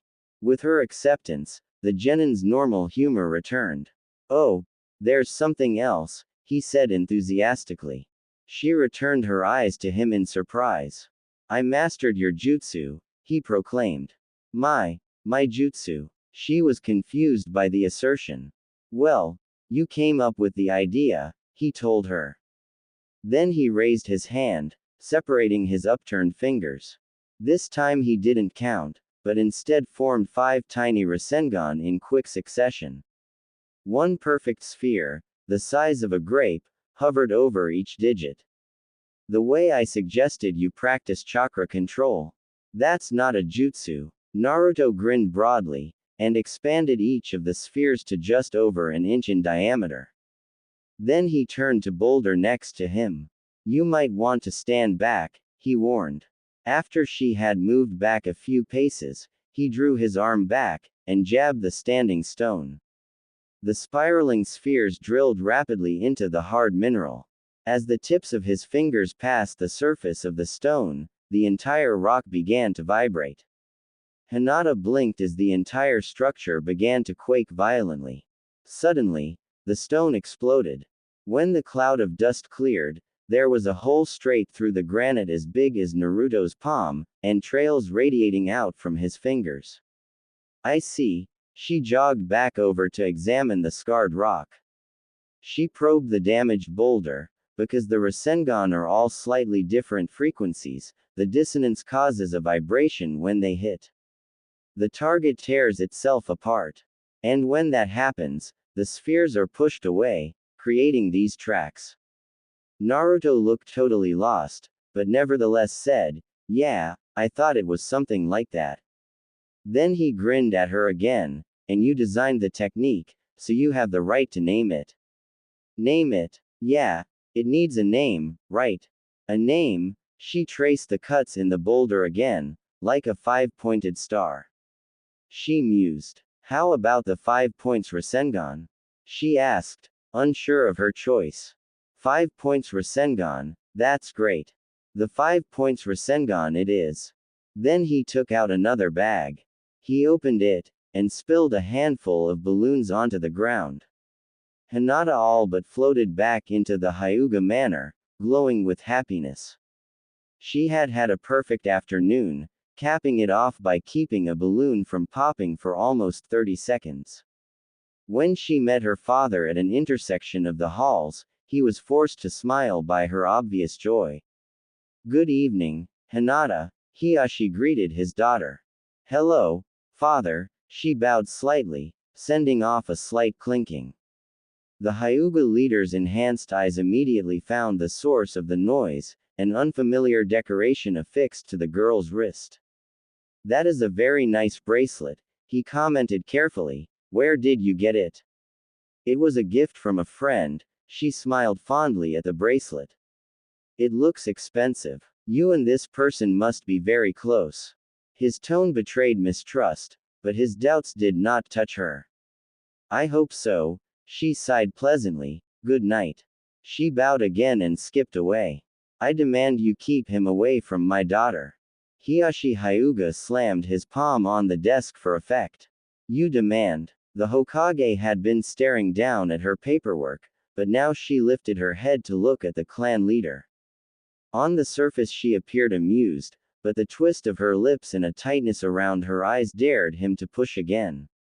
Realizing he had gone too far, Hiyashi took a deep breath to steady himself. "Even if I were inclined to honor your request," she hurtled the last word like a shuriken, "the first Hokage set up the laws so that the people of the Konohagakure can be friends with who they want, date who they want, and marry whomever they wish." Her smirk broadened as she added, "A fact I'd think you be painfully aware of." She raised her hands in mock defeat. "So what can I do?"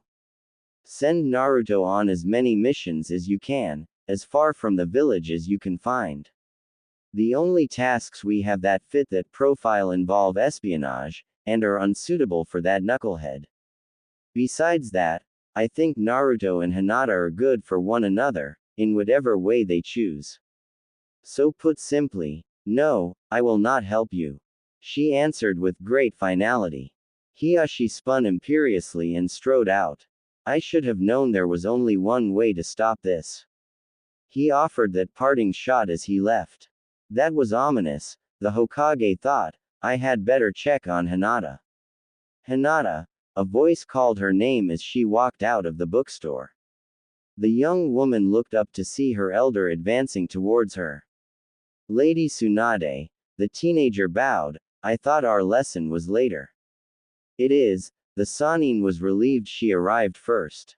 After a moment of internal debate, the elder shinobi decided to be forthright.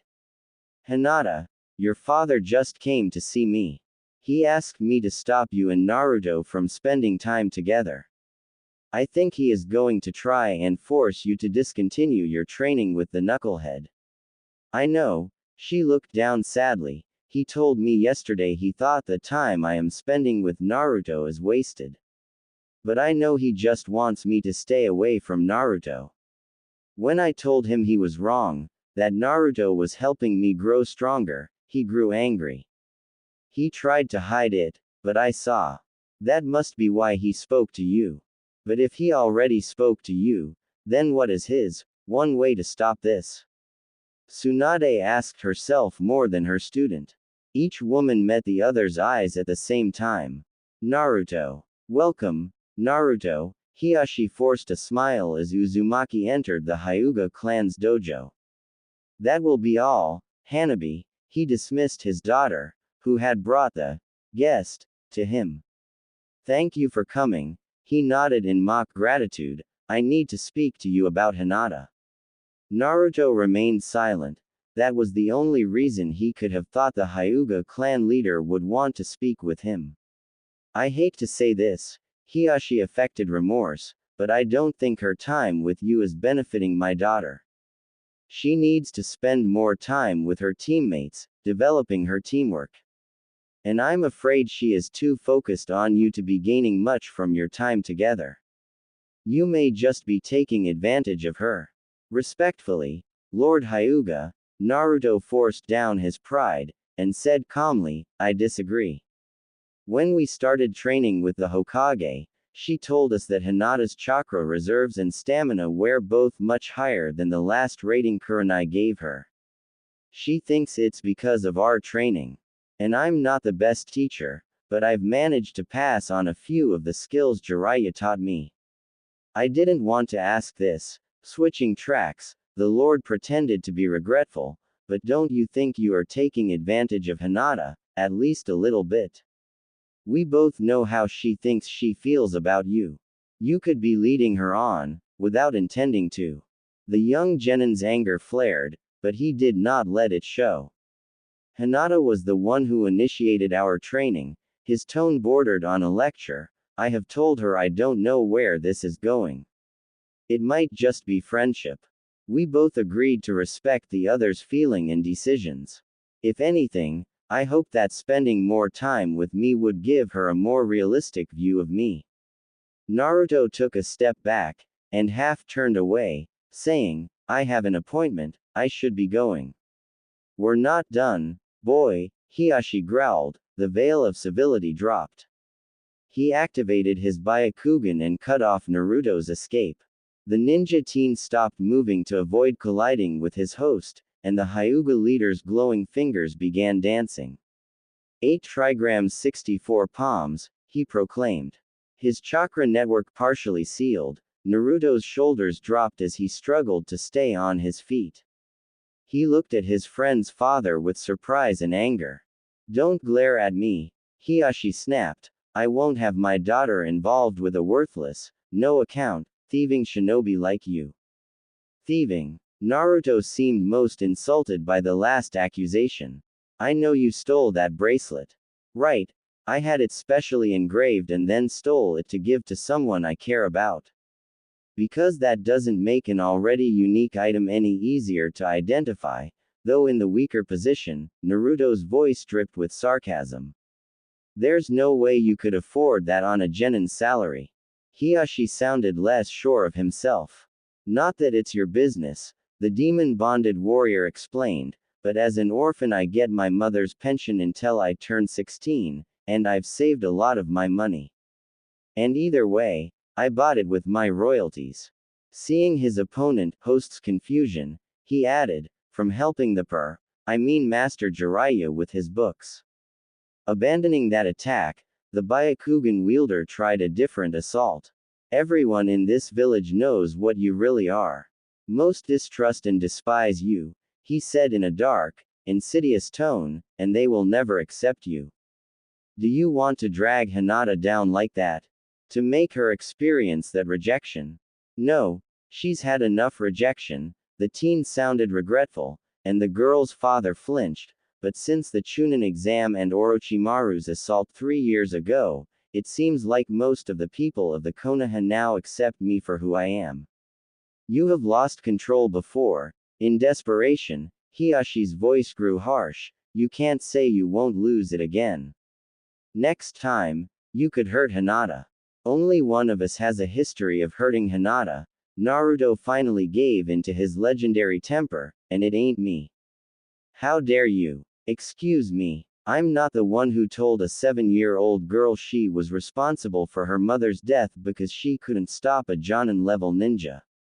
And then, after she worked so hard to gain your acceptance, you turned your back on her on the day she became a genin. He scowled, and now you're doing it again. You said, how she thinks she feels, like her emotions are fake or unimportant.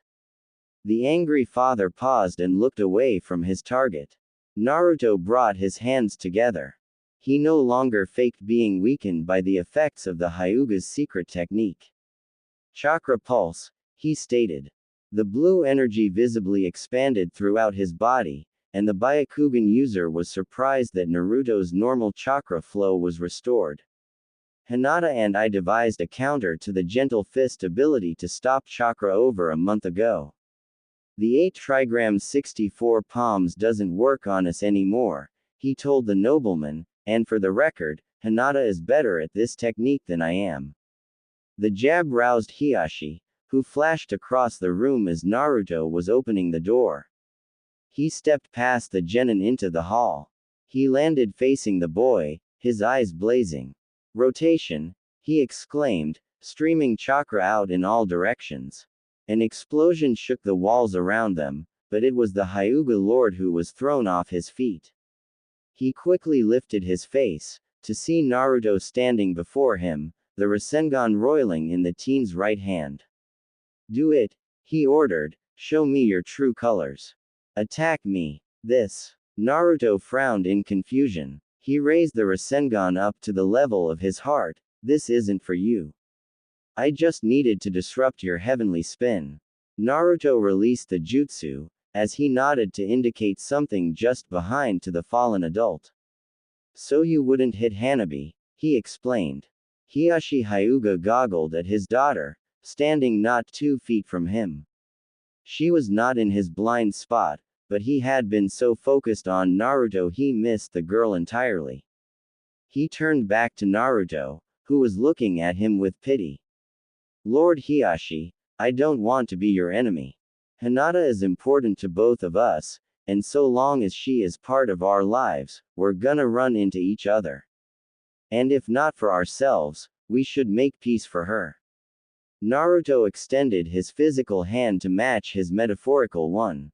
The nobleman considered it for a moment, and then slapped it aside. He stood on his own, and glanced at his daughter. Hanabi, show Naruto out, he said coldly, before returning to the dojo. The two genin walked back to the entrance in silence, but when Naruto stepped outside, the second daughter of the Byakugan spoke. You should have hit him. What? The blonde youth almost gave himself whiplash, he spun so fast. You should have hit him, she repeated, he said some cruel things, and attacked you twice. You should have fought back. But if I had fought back, he just would have taken it as justification of his opinions, the older genin explained. I couldn't do that, for Hinata's sake.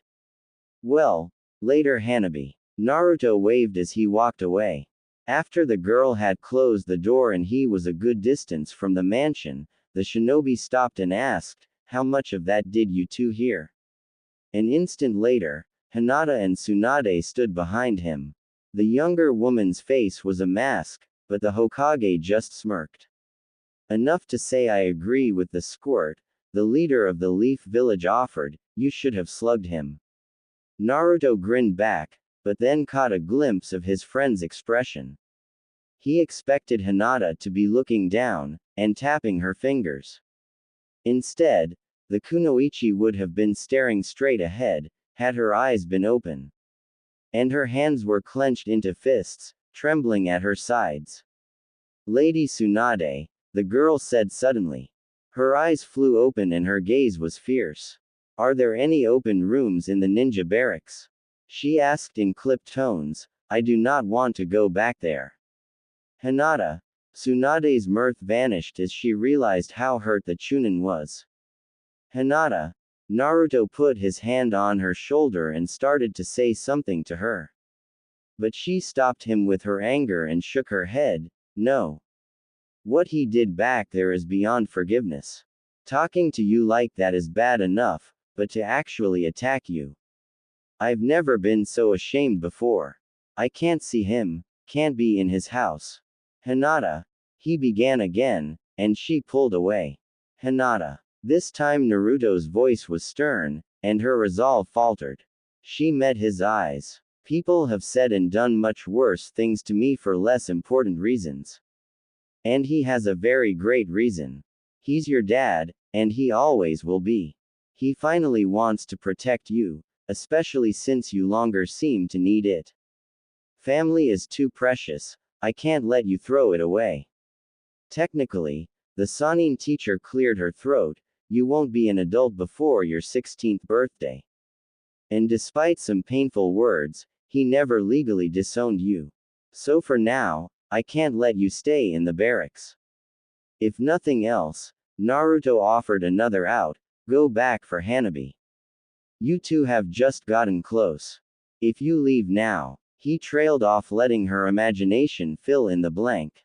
Finally she nodded. That's settled, the Hokage took charge, now it seems like you two could use some hard exercise to clear your minds. She grinned viciously and Naruto groaned. Grandma Tsunade. Naruto was vaguely aware the Hokage's normal aides were not there to stop him as he burst through the door to her office. In his left hand he held a number of sheets of paper. Ah, good, the Sannin said, then she triggered her radio, and announced, Naruto is here, cancel the search. The blonde Genin's eyes narrowed at that, and he suddenly realized he was not the only one in Tsunade's office. Hinata, Sakura, bushy brow, he greeted his friends, are you here because of this too? He waved the flyers towards them. He was surprised by their grim faces. We have all seen it. The Hokage lifted a pristine flyer and began reading, Dojutsu Tournament. Come to Foothill Town and determine who commands the strongest eyes. Winner will gain the title of strongest dojutsu and a cash prize. Entry fee waived for the bearers of any of the legendary Kekkei Genkei dojutsu. She put down the leaflet and looked at Naruto knowingly. You want to go because you expect Sasuke to be there, she informed him. Of course. Can you give me one reason why? She challenged him, but the genin grinned as though he were expecting this. I can give you two. Sasuke has always been obsessed with proving he is the strongest, especially when challenged. A tournament to fight against the strongest users of dojutsu will be an irresistible draw. So you want to go because Sasuke will be there, because Itachi will be there, because you will be there. Sakura shook her head. That's circular logic, Naruto. Anime and manga. Huh. She means since there is neither beginning nor end, the argument holds no weight, Lee explained. It was good reasoning, for you anyway. The Hokage slapped him with a backhanded compliment, but it is too dangerous. I am sending a pair of Jonin to watch this tournament. However, I do have another, related task for you, she interrupted when he started to protest. Is that why the rest of you are here? Naruto looked around at his peers. Sakura nodded, while Hinata fidgeted. What's up? He looked back at their leader. Neji. Lee's statement was almost a growl. Yeah, he'd want to be in this almost as much as Sasuke. The fox-faced ninja noted, so he already left, Hinata whispered. Without permission, Tsunade said, that's why you four are going to bring him back. Why us? You, Hinata, and Lee have the best chance of reasoning with Neji. Sakura will be your medical nin, but she will also be in charge. We should get going then. Naruto started to move, but the Sannin stopped him. Naruto, she caught his eye, and stared at him intently, you are going to bring back Neji. You are not to go to Foothill Town, unless Neji is already there. You are not to get involved with this tournament, or fight unless you absolutely have to defend yourself. Do I make myself clear? Sure. Grandma Tsunade. Naruto grinned sheepishly. Lee and Hinata smiled slightly at him, and Sakura just shook her head. We should go, Sakura re-emphasized, we can't let Neji get further ahead. The four teens ran out the building, and to the edge of the village before Sakura stopped. Hinata and Lee pulled up easily, but Naruto skidded to a halt after he noticed they were no longer moving. What's up? He asked as he added himself to the huddle. I thought we were in a hurry. We are, the appointed leader said, taking out a map, so we can't just go running in the direction of Foothill Town. There are 2 roads and 5 common shortcuts through the woods or hills. That is true, Sakura, Lee complimented her. Anime and manga. Okay, then how do we track him? The blonde man asked. I may have a way, Hinata offered nervously. Though she may have grown more comfortable with Naruto and confident in general, the combination of the mission, the team, and their target was unsettling her.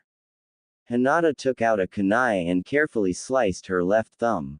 After putting the dagger away, she slowly dragged the bleeding digit across all the fingers of her right hand. Her life essence in place, she formed dog, boar, monkey, rooster, and sheep. Summoning jutsu, she proclaimed as she placed her hand on the ground. The seal spread out and two squirrels appeared before her. Two 3-foot-long squirrels. The slightly larger rodent was jet black with bright blue eyes, and the other was snow white with flashing red eyes. Both wore gray sashes with the konoha leaf on the back. Sol, Lune, when the young woman spoke, the squirrels both looked up at her. Neji has left the village. We need to find his trail. Both of the summoned animals nodded, and then scampered off in different directions. I am most impressed, Hinata, Lee said. I was not aware you had made a summoning pact. Can they find Neji? Sakura asked. Oh yes, Hinata nodded enthusiastically. They know Neji's scent, and can recognize his trail. Neji does not leave a trail, Lee countered. The pervy sage says everyone leaves a trail, Naruto offered, just some are too subtle for most ninja to find. After few minutes of waiting, the two squirrels bounced back into view. The pair ran straight to Hinata. We have discovered his route, mistress, the white rodent said respectfully. Yeah, we found the jerk easily enough, Lune added. Lead on, then, Sakura instructed. Sol nodded, and her brother just rolled his eyes. Both bushy-tailed rodents took off to the east, and the ninja followed. The chasers continued well past twilight, but eventually the darkness and the full day of running caught up with them, and Sakura called for them to take a break for the night. After a quick dinner, the group commander put Naruto and Lune on the first of the two watches. So, what's your beef with Neji? Naruto asked the squirrel, once the others were asleep. The summoned animal looked at him cannily. He belittled my sister, the black rodent answered, matter-of-factly. Sol's eyes popped open, and she slithered over to them quietly. Anatomy. Lord Neji did not insult me, she scolded, he was merely asking an uninformed question. He did not know it was a source of contention. What did he ask? Lune's eyes narrowed, but the white squirrel just smiled sadly. He asked about my coloring, she explained, but he did not know that my albinism is seen as a detriment. Detriment. The male rodent snorted. No ninja would summon you until Hinata-chan, and many of our people treat you like a second-class citizen. I know how that goes, the fox-faced ninja empathized. So we've heard, and heard, and heard, the black squirrel said. Lune. Sol snapped, do not bad-mouth Lady Hinata. I'm not. She just talks about Naruto. A lot. Naruto blushed and rubbed the back of his head. Well, I should rest, the pale rodent noted, wandering back over to curl up next to Hinata. The blonde genin's eyes fell on the young woman, and he felt a warmth in his heart for the generous shinobi. And the Hyuga teen's dark-furred ally watched him, with a pleased smirk. The night passed without incident, as did the next day. The group moved as fast as they could, but they also understood Neji was faster than any of them, excepting Lee, and that an individual can generally move faster than a group. They had the advantage being the chasers, but it did not appear that would be enough. At the end of the second day, the forest began to thin, and the outlines of buildings became visible. The trackers slowed, to avoid detection. When they reached the outskirts of the town, Naruto expressed shock.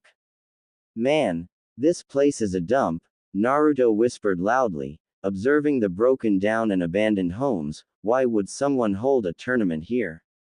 To try to bring the money back, Hinata answered the rhetorical question.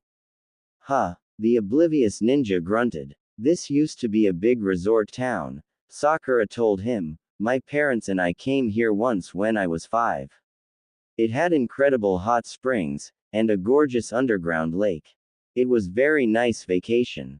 What happened to it? Lee prompted. There was an earthquake in the area 7 years ago. After that, the hot springs and the lake dried out. Without the draws, people stopped visiting. So they hold a tournament to attract tourists again. Naruto nodded, his eyes all but closed. I guess that makes sense. But then, where is everyone? Saul noted. The four ninja turned to look at her, and the squirrel wilted, sorry. No, you are correct. The city is too quiet, Lee agreed. Saul, Lune, thank you, Hinata told them. The black rodent nodded, and the white one bowed. Then they disappeared in matching plumes of chakra. The leaf shinobi crept into the town, but they did not encounter any other people. Even as they moved closer to the center of town, the buildings retained their derelict appearance. Something's majorly wrong here. Naruto did not bother to whisper, and stepped into the open. Hinata, Sakura addressed her fellow kunoichi, can you get Saul and Lune back here? The Byakugan user started to comply, but a low moaning interrupted her. Is someone there? Naruto questioned the empty street, and another, louder groan answered. More muttering erupted behind them, and the trained warriors closed ranks instinctively. They did not have to wait long for the source of the noise to appear. Human forms shambled out of the damaged buildings, accompanied by an odor of advanced decay. Many of the corpses still wore village headbands and the remains of armor or shozoku. Zombies, Naruto stammered. Don't be stupid, Sakura shot back, there's no such thing. It's a puppet master jutsu, like Kankuro uses. Hinata, can you find the threads? The pale girl shook her head, and looked at their leader, confirming that her Byakugan was active. There is no chakra going into these bodies. They are dead, but their chakra network is still active. It is making them mobile. Then they are zombies. Rock Lee sounded scared. It is some other sort of jutsu. Sakura shivered despite her proclamation, it has to be. Dictionaries and encyclopedias. Any further debate or speculation was cut short as the cadavers drew forth rusted kunai and chipped tanto. Naruto was accosted by the remains of a 7-foot-tall man wielding an 8-foot-long staff, and a girl who appeared to have been about 13, wearing a hidden star headband. The smaller body tossed 2 handfuls of splintered shuriken at the blonde youth, while the larger swung in at Naruto's left side, cutting off his best avenue to dodge. He was able to block the most threatening of the projectiles, but a trio of decrepit blades scored light hits on his right side. The knucklehead countered with a spinning jump kick that all but tore the tall corpse's head from his shoulders, but the monster continued to move, only moderately affected by the fact its eyes were now looking straight back. Rock Lee was confronted by a trio of long-limbed corpses, all wearing hidden mist insignia on the remains of their left biceps. The former brothers twirled Manriki Gusari to widen their profile, even as they surrounded the taijutsu master. Lee assumed a broad stance, his arms splayed wide, to avoid giving any of his opponents too great of an advantage. When the zombie in his front right quadrant threw out one of the weights, the splendid ninja caught the chain behind it. He yanked the lighter warrior in, planting his foot firmly in its chest as he pulled the weapon from its hands. Lee swung the steel oblong wide, slamming the temple of the corpse to his rear right. The leaf soldier turned to face the final opponent, but was aware enough to avoid the metal mass hurtled at his back. He returned to his former stance, spiraling his stolen weapon as the 2 cadavers he had downed, regained their feet. Sakura and Hinata ended up back to back as 5 revenants stalked each of the young women. Sakura punched one wearing a hidden snow tablet across its brow, sending it tumbling back into its comrades. But the corpses behind caught the expired ninja, and set it down, continuing to advance on the kunoichi. Crinkling her nose in disgust, the fiery girl took a step back and collided with her comrade. Fortunately, Hinata's extended vision let her see what was occurring, so she did not counterattack her ally, and was able to speak a warning to avoid being struck as well. Hey Hinata, Sakura said, why are we so popular? The young lady was interrupted as she dodged a fist, and forced the cadaver back with a Rasengan. After her path was clear, she continued, I don't know. Maybe whoever is controlling them hates women. The corpse, which now bore a hole in its chest, lurched forward, swinging its fists at Hinata again. Sakura, behind Naruto, Hinata suddenly said. The lead Chunin spared a glance, and noticed a large number of the ambient dead closing in at a moderate clip. All right boys, the redhead shouted, time to take off the kid gloves. Let's go on the offense. As she gave the order, Sakura's hand darted under her clothes, and emerged with a scroll. Ninja art. Weapon recall jutsu, she proclaimed, as she unrolled the parchment.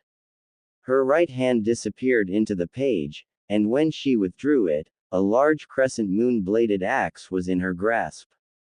Replacing the scroll, she took the halberd lightly in both hands. With 2 quick slashes, she quadrisected one of the zombies, after which the corpse seemed much less inclined to move. Lee threw away the weapon he had taken, and tapped his heels together. As his ankle weights detached, he kicked up his right leg, sending the mass up. He caught it easily, and opened the pockets. The marital artist deftly assembled the metal bars into a sansetsuken. He struck one of the advancing corpses with one of the sections. Unlike the relatively light weight of the Manriki Gusari, the 30-pound bars Lee normally wore tore through the rotting flesh and bone. The first 2 opponents went down easily, but the third stopped the staff with its chain, giving a new body an opening to strike with a long sword. But Lee was able to turn back the third section of his staff and shatter the damaged blade before it could cut him. Multi-shadow clone jutsu. 1 Naruto became 12, who then split into 6 pairs. A second later, 12 exclamations of Odama Rasengan filled the street.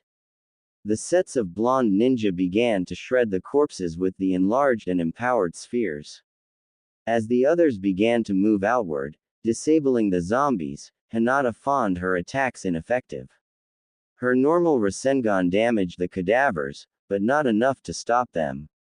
When the creatures were too close, she dropped the Rasengan and hit them with the 8 trigrams palm's heavenly spin. The technique cleared a space for her, but the bodies did not slow. When the dead reached her again, she instead attempted her protection of the 8 trigrams 64 palms.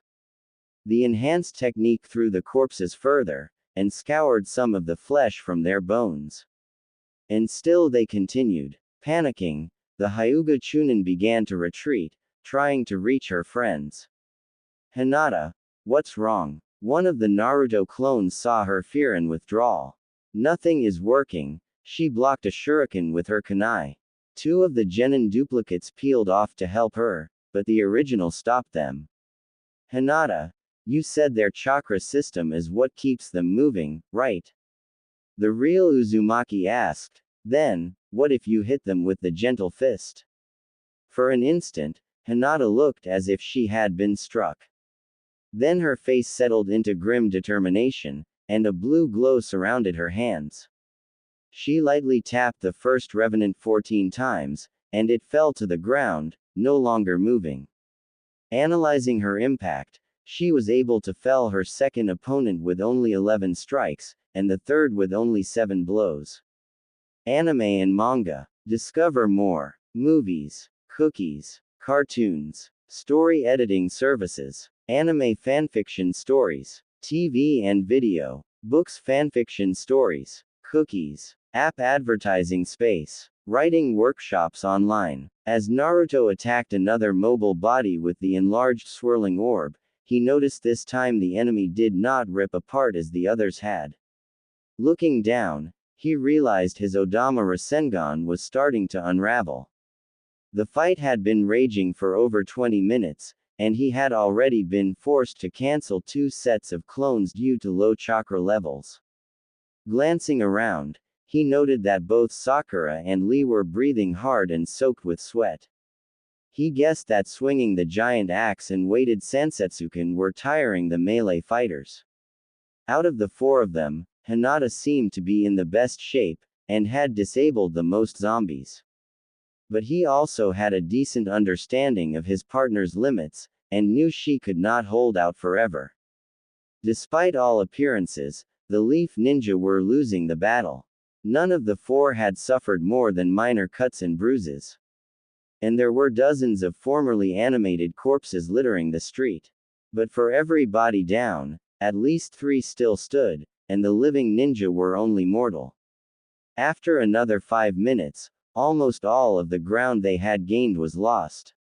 Only Naruto and one copy remained, while Sakura and Lee were both forced to carefully watch their blows to avoid their allies. Hinata was starting to show signs of both physical and chakra fatigue. She was panting slightly and the aura of the gentle fist had retracted to her pointer and middle fingers. I don't know how much longer I can keep this up. The red-headed Kunoichi took a second to rest her crescent blade on the ground while she waited for the next 2 opponents to shuffle into range.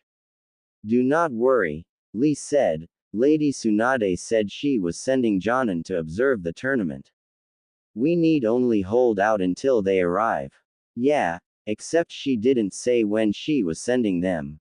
Remember, the tournament doesn't start for 3 days, Naruto countered, and the bull-haired Chunin's face went dead. It may be time to think about escaping, Hinata said what they were all thinking. Titu lati. Hollow voices around them rasped, Tttool lat t. Alright, Naruto said, I'm gonna prove these corpses wrong. I'll use the Fuden Rasenshuriken to cut a path for you guys to escape. What about you? Hinata looked more frightened than ever, and a touch mutinous. I'll be fine, he addressed Sakura then, and said, you know what I can do, if I have to. Sakura nodded gravely, and Hinata felt a twinge of jealousy. You might be sacrificing yourself prematurely. Lee pointed at shapes moving quickly through the treetops. The shadows lighted on the apex of one of the buildings and resolved into Neji, Hinata exclaimed, looking up at her cousin. Sasuke, Sakura whispered, staring at him in confusion. Neji Hyuga and Sasuke Uchiha surveyed the situation calmly. Naruto did not remain calm. Are you two just gonna stand there looking cool? Or are you gonna help us? He shouted. But more than his normal annoyance with the 2 aloof ninja, was worry and confusion. Without a word of response, they dove into the mob, sending cadavers flying. The 2 master ninja cut a rapid path through the zombies to reach their lower-ranked counterparts. But as Sasuke passed Sakura, he slammed the hilt of his sword into the back of her head. She crumpled to the ground, unconscious. Lee, Hinata shouted. Neji had buried his knee in Lee's gut, and as the Chunin doubled over, slammed his chakra-charged fists down on Lee's back. Why? She asked her cousin, but instead of answering, he stepped towards her. He brought his hands up, but Hinata recognized the gesture and countered the heavenly spin with a Rasengan. The Hyuga Jonin did not react, rather stepped past her. He attempted to strike her from behind, but she dropped into a splits, and then placed her hands on the ground and swung her feet into his chest. She pushed him back, but he caught one of her legs, and tossed her to the ground. Off balance, she was unable to escape as he pulled her up and put pressure on her neck. She struggled to break free, but he was stronger and she was exhausted from her previous struggles. After 20 seconds, the Kunoichi went limp, and after another 10 count, Neji released her. As she dropped to the dirt, he turned to the last conflict. Anime and manga. Naruto was expecting treachery from his former teammate, but was nevertheless upset when Sasuke knocked out Sakura. However, he was surprised when Neji assaulted Lee. Before Sakura hit the ground, Sasuke was aiming his Chikudo at Naruto's stomach. But the last shadow clone intercepted the attack, and disappeared in a puff of smoke. Taking advantage of the cover, Naruto charged forward. Passing through the mist that had been his duplicate, he knocked the traitor's sword aside and stabbed his kunai into Uchiha's heart. His blade was met by another puff of smoke and the rogue ninja was substituted for one of the zombies. The corpse grabbed Naruto's wrist. He was able to free himself, but was forced to leave the dagger behind. Sasuke's weapon had remained with the substitution, so when Naruto turned to meet him, they were both unarmed. Naruto fired his fist at Sasuke's face, but the red-eyed ninja avoided with a simple shift of his head. After that, the fight began in earnest. Naruto was surprised that he was holding his own against Sasuke. Not that he thought he was weaker than his rival, just that he was already tired. Instead, Sasuke's movements were off, enough to give Naruto an edge. He was shocked when Sasuke stepped back to avoid a kick, and nearly stumbled over one of the cadavers Sakura had dismembered. He was about to KO the Uchiha, when his hearing and smell caused him to pitch sideways, instants before Neji would have landed an axe kick on his head. Sasuke took advantage of the distraction and his position